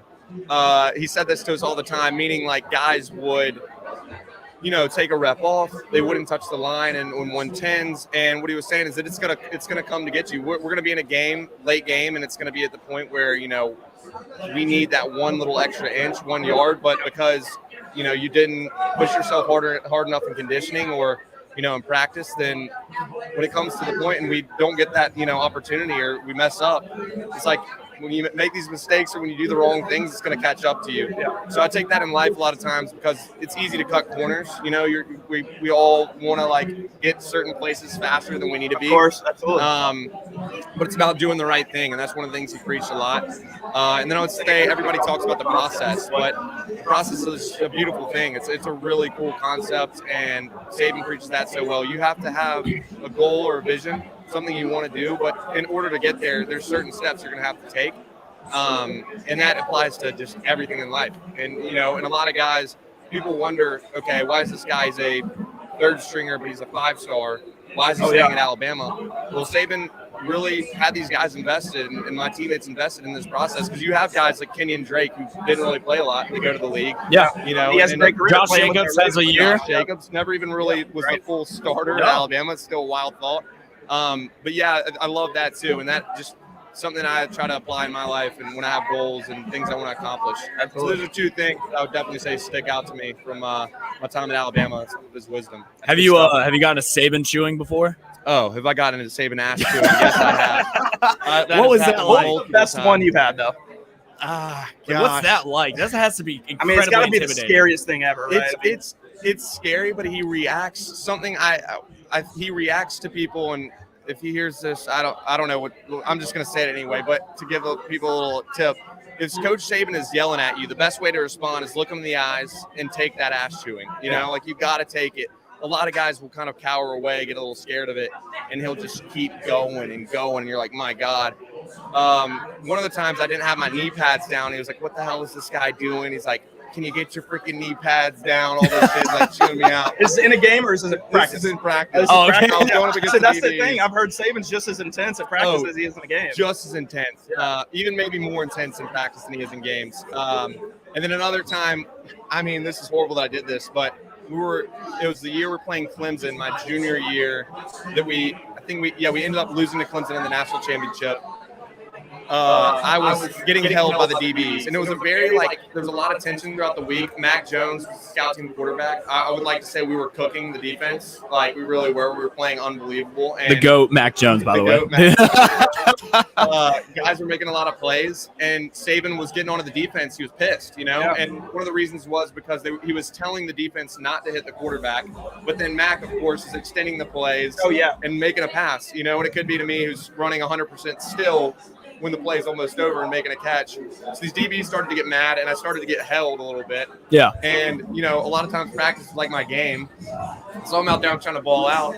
And I remember making this catch, and then the next play I got held, and I just had it. I was like, this is bullshit. So I grabbed I grabbed my helmet, and I chunk it on the ground. I throw it on the ground. I'm like, they're freaking holding me. This is absolute dog shit. Like, what is going on?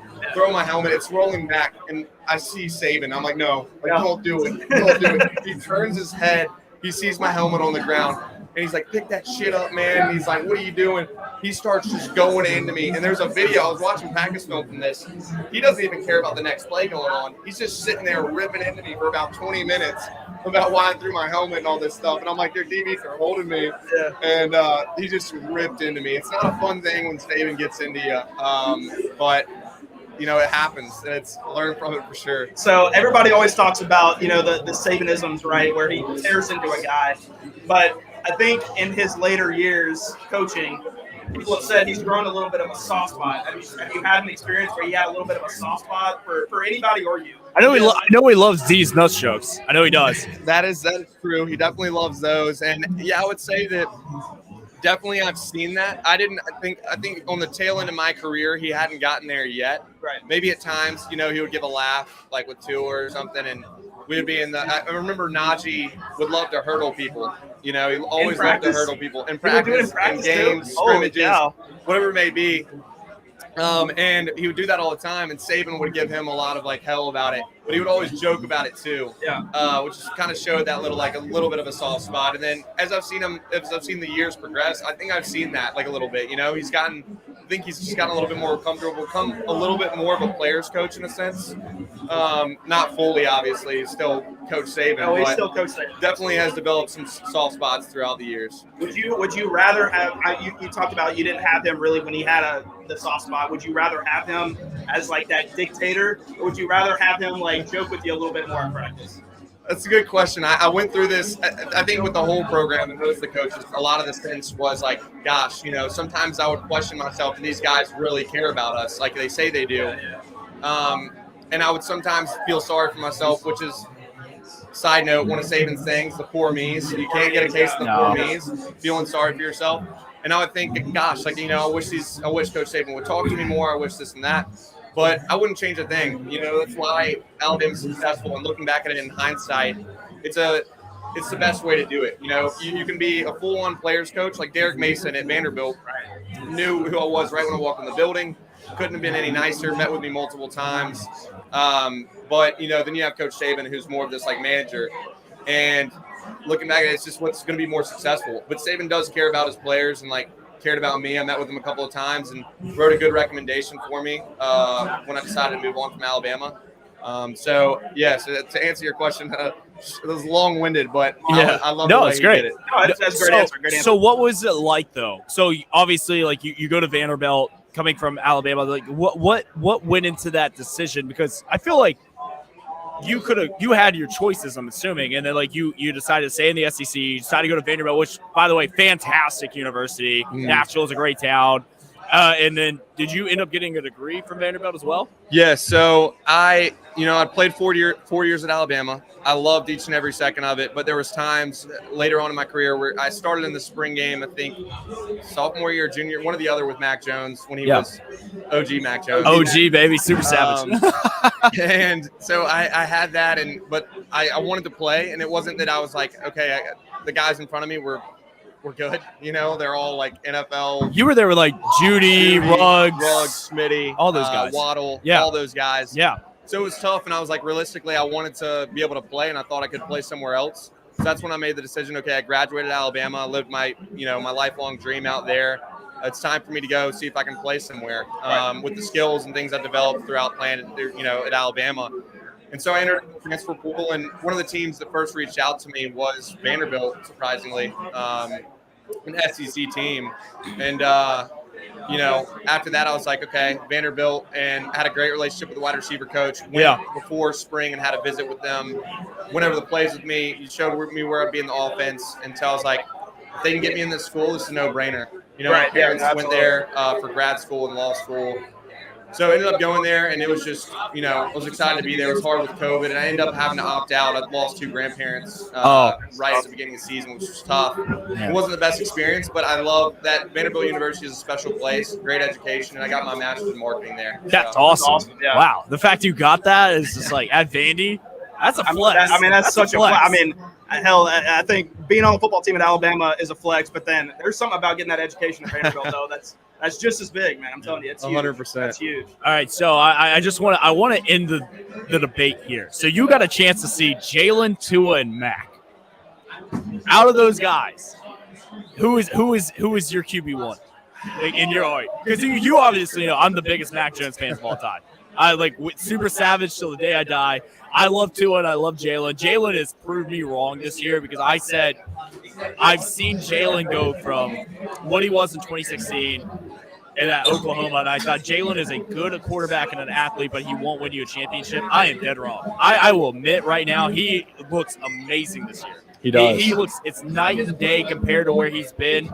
And honestly, right now, he is playing like the best quarterback in the NFL right now. And you have Tua, who I think is probably the most accurate quarterback I've ever seen. And I grew up watching Drew Brees and Peyton Manning, and I think Tua has a chance to be that if he can stay healthy. And then that I love Mac Jones. I think he's got that dog in him.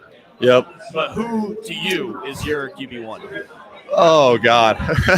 Such a tough question. This is a really tough question. It's and I'm bad at these. You asked me earlier, and I completely avoided that other question. I know you did. But you were in Q's wedding. So Q's that dog too. Yeah. Oh, absolutely. He's the man. That wedding was unbelievable, by the way. But shout out Quinn Williams, by the way. Shout out Q. He's the man.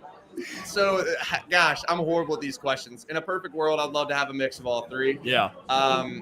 I guess as lame as it sounds, it's too hard to answer just because they all have different attributes that I really like. I respect that. You have Tua, who was a good leader, did it really extremely fast, extended the play, really well, would always try to get to the receivers before scrambling.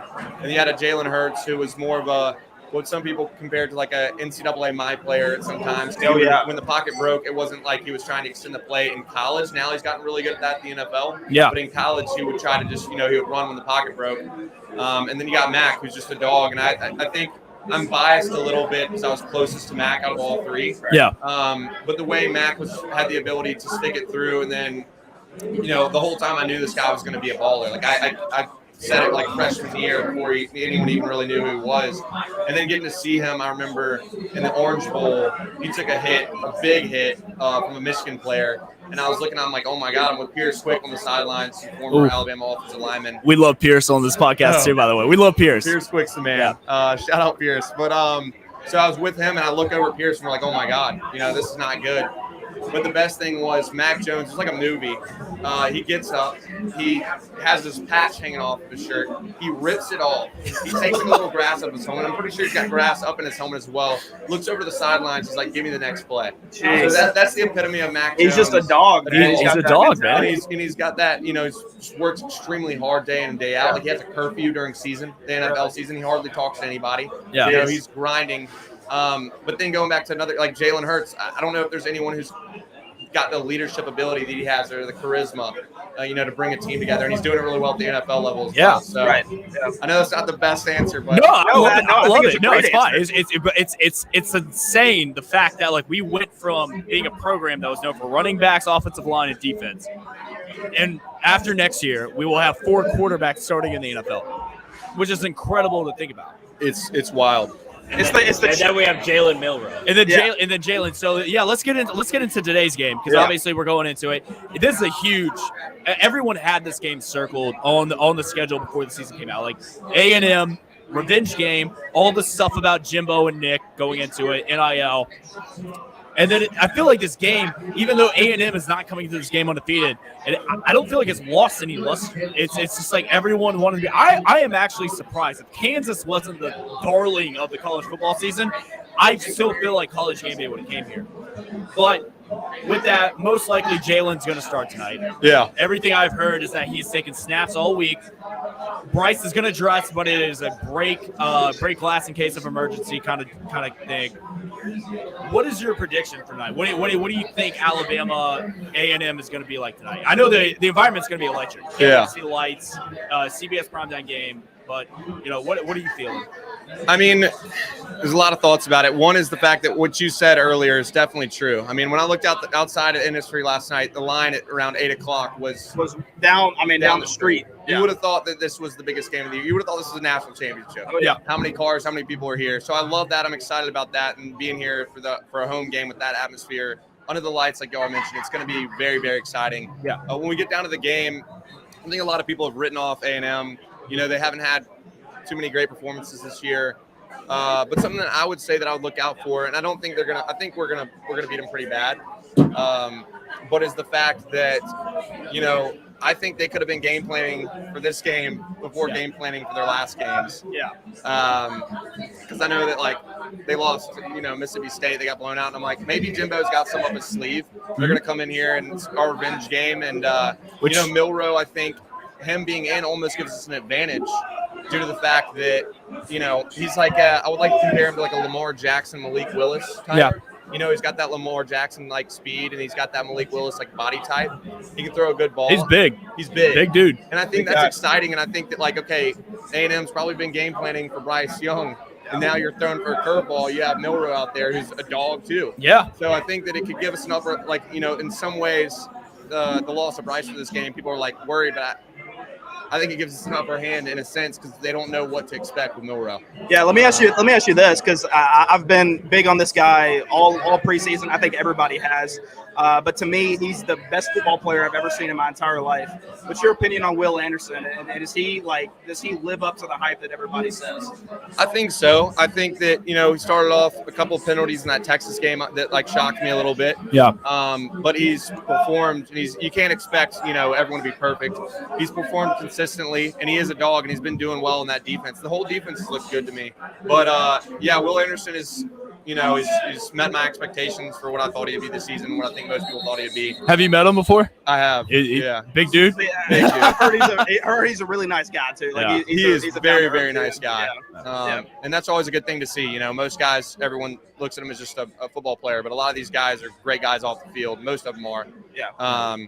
And so it's good to see him out there. I've also loved talking about defense, Jalen Moody.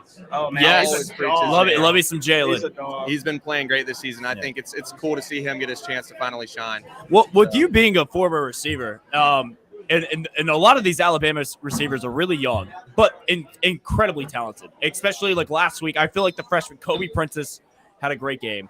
Isaiah Bond from Buford High School, he's showing up big. We have Tyler Harrell, who is going to make his debut today out of Louisville, which he is, from what I've heard, he's possibly the fastest Alabama receiver. He's like faster than Ruggs, faster than Jameson Williams, faster than Waddle. So we're excited to see that. But who needs to step up the most? Because we don't really have a guy. It's a lot of very talented players, but not a leader. There's no Smitty. I wouldn't say there's no Jameson or Mechie. Well, like, in your opinion, after seeing these guys and you're able to evaluate them, who is the guy that you feel like needs to step up the most and make an impact?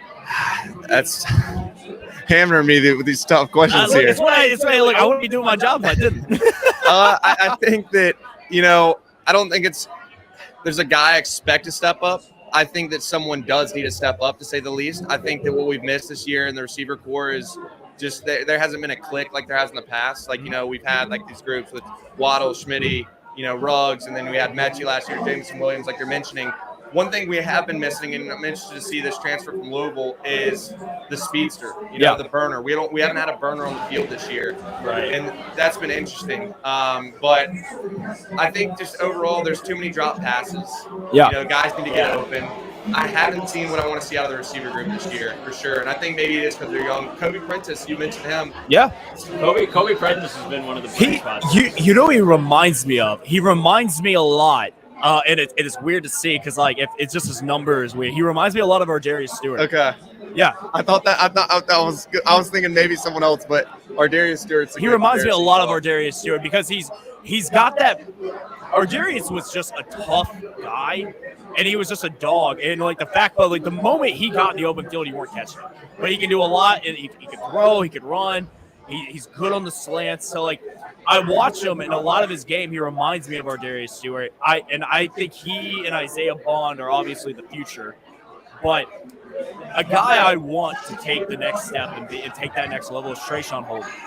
I think he has the opportunity to come in, be that tough guy, be that leader, and he's done well coming in. But like I just need to see that next step. I need him to take that leadership role. Because the talent is there. He's incredibly talented. But I think him and Bryce have amazing chemistry. But today, I want Trayshawn to take that next step. Yeah, I would love to see that as well. I mean, he has been playing really well this year. But I agree. It's just there's something like, in the past, again, we've had guys like, are the leaders of this receiver group. But there's also a special thing about it not necessarily being like someone who's developed and the leader at this moment, because Saban's never rotated receivers like he has this year. Yeah. I was talking to Slade Bolden last week, and we were talking about it's like he would have loved Saban to rotate like they are now. They're rotating 6-7 guys at one receiver. That keeps teams guessing, and it's hard to catch a little bit of rhythm as a receiver, when you're getting rotated in and out like that. But that's a special part to it. But yes, we definitely need, and Trayshawn Holden would be great for him to step up. We definitely need someone who's going to lead that receiver core and be vocal and bring those guys together and make that whole entire offense click. And speaking about offense, one guy I would love to talk about is Gibbs. Yes, absolutely. He is currently 7th in the Heisman race. He is really, yeah. Gibbs is a guy. Plus 2,200. Yeah, Put some money down. It's easy. Gibbs is a guy, man, who I think the biggest what if, like player wise, to work out for me at Alabama is Alvin Kamara, because I got a chance to know him and meet him when he was here through friends, and I loved Alvin, and I thought he was a great guy. But he just didn't fit here. And then seeing what he's doing now, obviously I'm a diehard Saints guy, and I love seeing what he does for my team. Gibbs is a spitting image. The way he runs, catches, plays, acts is Alvin Kamara 2.0. And I think Saban is getting his Alvin Kamara 2.0 with his offense. Last week, I was talking to Hunter Johnson about this. A huge confidence booster, being able to rip off those runs the way he did, and the way he's finally now, because he was the guy who caught the game-winning touchdown in the Texas game. He has been a great dump-off safety valve for him, and I think it'll be a major impact in this game today, running the ball and catching the ball. But you've had the opportunity to see amazing running backs at Alabama. When you watch Gibbs, is there someone he just like reminds you of from the start? Because like I go back to Alvin Kamara and a little bit of Kenyon Drake. Honestly. Yeah, Alvin Kamara is the one that the comparison that I was thinking the other week, but also maybe a little bit like a NFL like Christian McCaffrey. Yeah, just who's good out of the backfield, very versatile, is patient. I haven't seen an Alabama like. It's really cool to see the way that he like waits, and gets his read on the line, and then he makes that he just bursts. And he doesn't have necessarily ridiculous breakaway speed. He's fast. But that's why he's like that Kamara type. And then another guy, not in playing style, but that I'd like to compare him to is a Josh Jacobs. Yeah, that's good. Josh was a little bit something that he doesn't have that Josh did have. Josh had that kind of aggressive, that like. He wanted to hit you. He was coming through the hole with desire to. That Oklahoma game, like just the way he ran over that defender, and it made it personal. I love that. That's the way Josh Jacobs ran, and that was the most. He's one of the most fun running backs to watch in the NFL, but also in college, just being a teammate with them. Just the way everything was personal. Every single yard, every single inch, he was hitting those people. Like he was never taking a hit. He was giving hits. But I like the sense that he was like our spark plug, to sort of say. Yeah. That's what we call him. Gibbs has been that this year, in my opinion. When we need him the most, he's made plays. Yeah. And then Josh is really good at, being versatile, making plays out of the backfield. So seeing Gibbs do the same, that would be like if you had to ask me a comparison for who I played with, that's who I'd compare him to. Yeah. But then if we're talking NFL comparisons, definitely Kamara, like Christian. I want to talk about because Jamir Gibbs is a guy, and obviously Alabama's been so good this year. We haven't even had to use him in the fourth quarter. As a guy that is, splitting carries with two other backs in the backfield, as this season progresses, how do you feel about him getting more time over the other two running backs who are absolutely incredible? Jason McClellan has been unbelievable, especially in that Texas game. Jamir Gibbs just seems to be NFL talent, first-round talent, like the NFL back. He's him.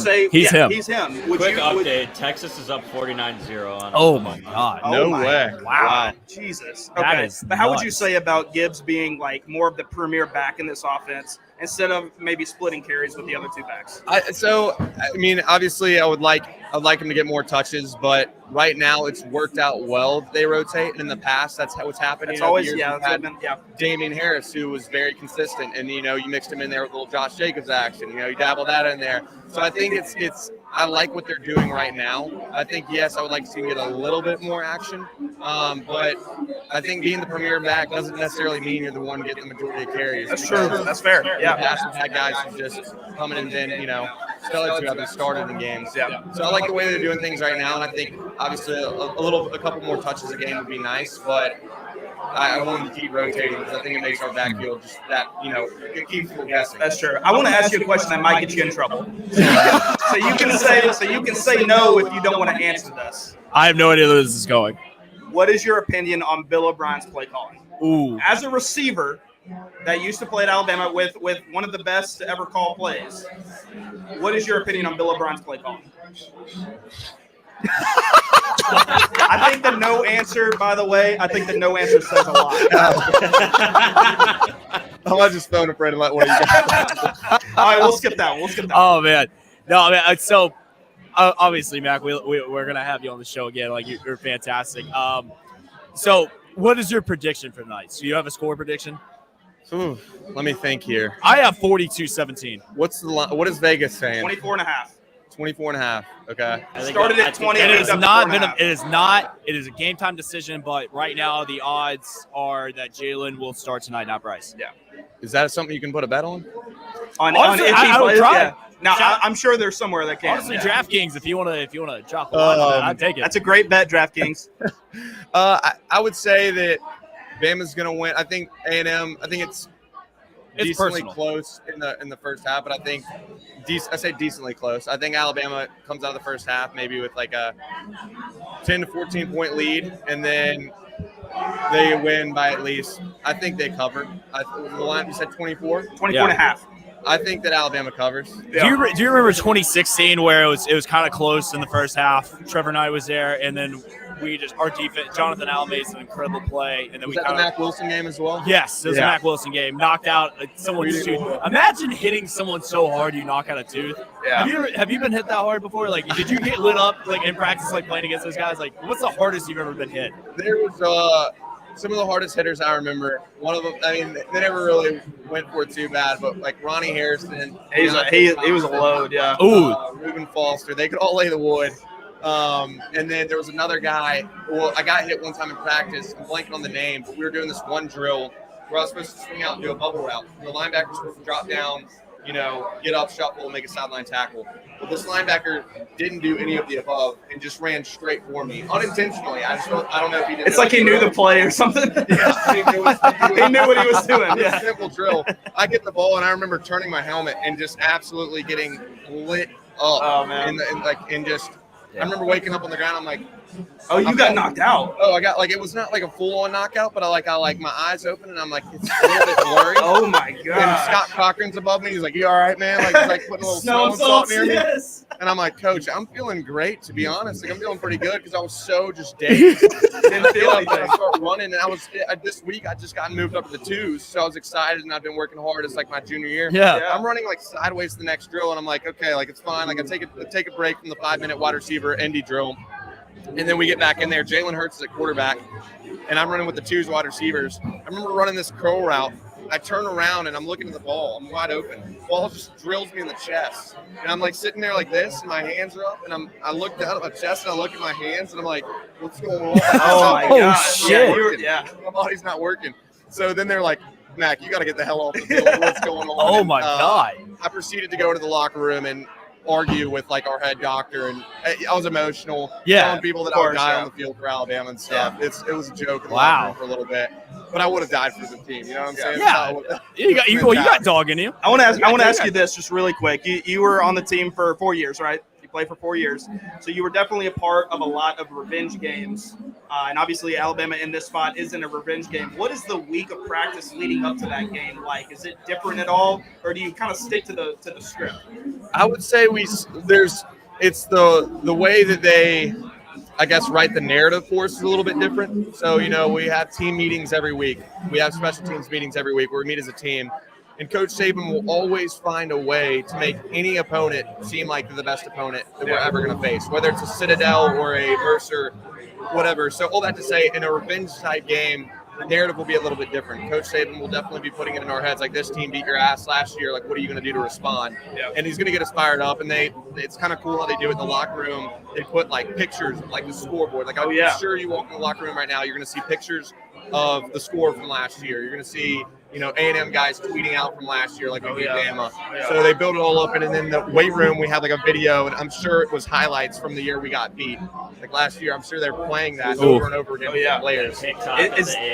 Is the intensity in the locker room before the game a little bit different as well? Like, I mean, I know, against the Citadel, it's hard to be intense for that game, and I completely understand that. But LSU has been a couple of revenge spots. A&M and Ole Miss have been a couple of revenge spots. So it's like the intensity in that does people talk a little bit less? There's more in the game for those games? Yeah, I think so. I mean, again, it's crazy how Coach Saban does it because we really bring the same energy week after week, no matter who the opponent is. But in those games, there definitely is a sense in the locker room. There will be today. These guys are coming for blood. Yeah. They're going to be upset. They're going to be pissed. There will be a little bit quieter in the locker room. Guys are going to be locked in, jamming out in their headphones. No TikToks in the locker room. Is Saban a little bit different, though, going into those games? I don't think so. I mean, this one's personal for him, I feel like. Exactly. Yeah. But I think he's just such a good it's like he's like a master businessman. He's such a good manager, businessman that I don't think he lets it get too personal like that. I don't think he sees it. I think he sees it as like what he preaches to us. Every play, every game is an opportunity to be the best you can be. Sure. I think he truly believes that, and that's why all the players follow that system as well. I've only seen him be personal twice. It was 2009 Florida in the SEC championship. That was personal. That was personal because he knows in 2008 he was the better team, and Tim Tebow took over that game. And the second personal game was 2020 LSU. I want to say Cruz was a Florida fan during that year, so that's a big thing for him. No, to say. I 100% was personal. I went to that game. It was my senior year of high school. I remember that game. I remember watching the warm-ups, and Tim Tebow was literally catching passes, not throwing, but catching passes. They went into those warm-ups so lackadaisical, where I literally sat there. I looked at my dad, and I was like, "We're about to lose." And honestly, first drive of the game, they came out 5 wide. Greg McElroy played the game, and I actually ran into Greg in New Orleans for the FSU LSU game, and I actually talked to Greg about that game, and he was like, I didn't care if I won another game the rest of my career. I was winning that game. I was going to be better than Tim Tebow at that game, and he was. He outplayed Tim Tebow, which is not a lot of people can say in college.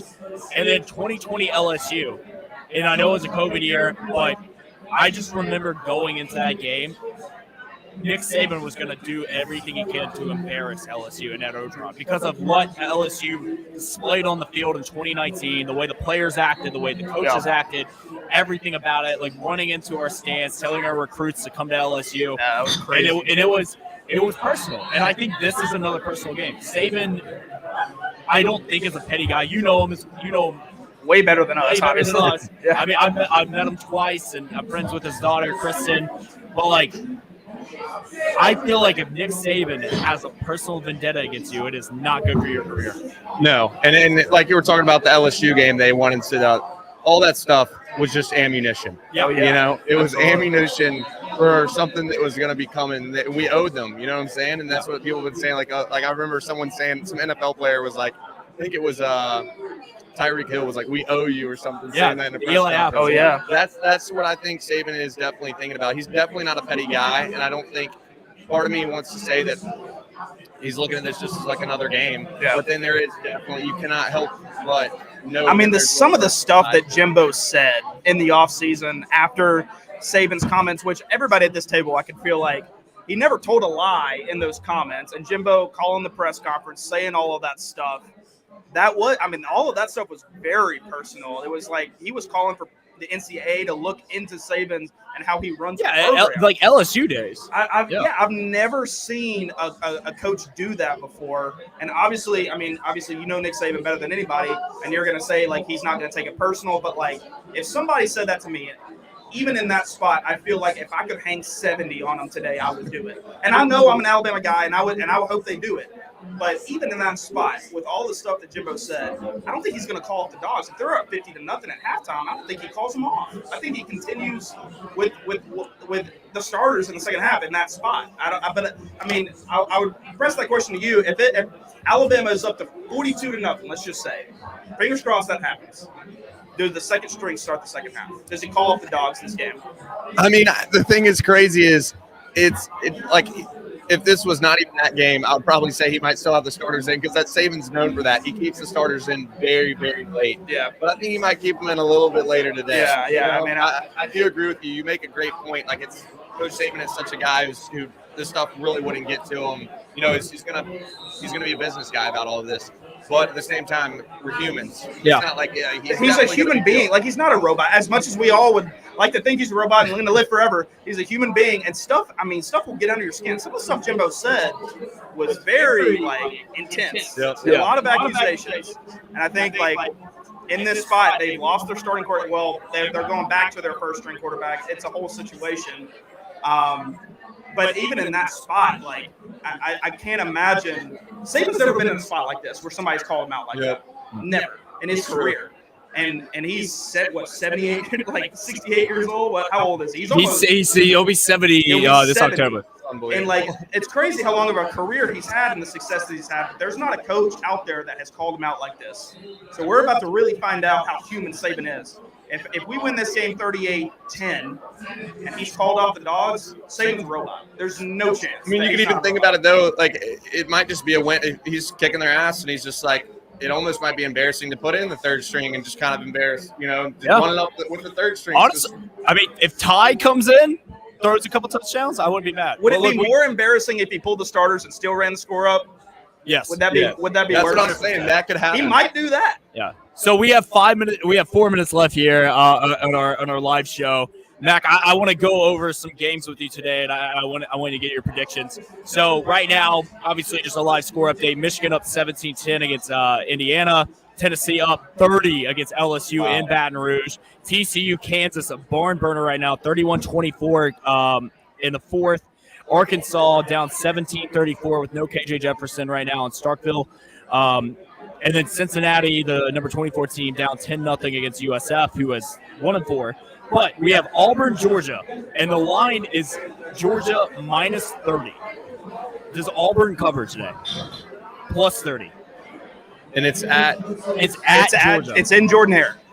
No, it's in Athens. Oh, it's in Athens. It's in It Athens. is in Athens. You're right. It's in Sorry. Athens. Yes. The line is 30. Yes. Ooh. It's tough, right? It's tough. You know, Georgia had that Mizzou game that was just a And fluke. Kent State. And Kent State. Yeah. But then you have Auburn, who has not been playing great. But they did have a decent game against LSU. Gosh, this is why Vegas is good. I know, They're right? great. It's Lines tough. like this. They're freaky. It drives me nuts. Freaky These guys good. know everything. They have a little switchboard back there. Oh, 100%. It's the Buffalo Wild Wing commercials. I think. Oh gosh. It just depends. I guess I would go with Auburn covering the spread. Okay. But obviously Georgia, I think Georgia's gonna win. Yeah. of Yeah. course. Oh, 100%. Yeah. but 100%. I think Auburn might cover the spread. It's in Athens. Georgia's played two pretty crappy games. Yeah. I think they're gonna be underestimating Auburn a little bit. And then you got Robbie Ashford back there, who's been pretty versatile. He looks great. Hoover guy. Good, Yeah. Hoover I kid. had a chance to throw with him when he was in high school. Then you got guys like Javarius Johnson, who are local, Birmingham. Tank Bigsby's a unit. Been playing well. So I think Auburn, they had a tough loss in Jordan-Hare against LSU. I think they're going to be trying to bounce back. And I don't think they're that bad to where Georgia's going to put up, 60. Yeah. 60. Yeah.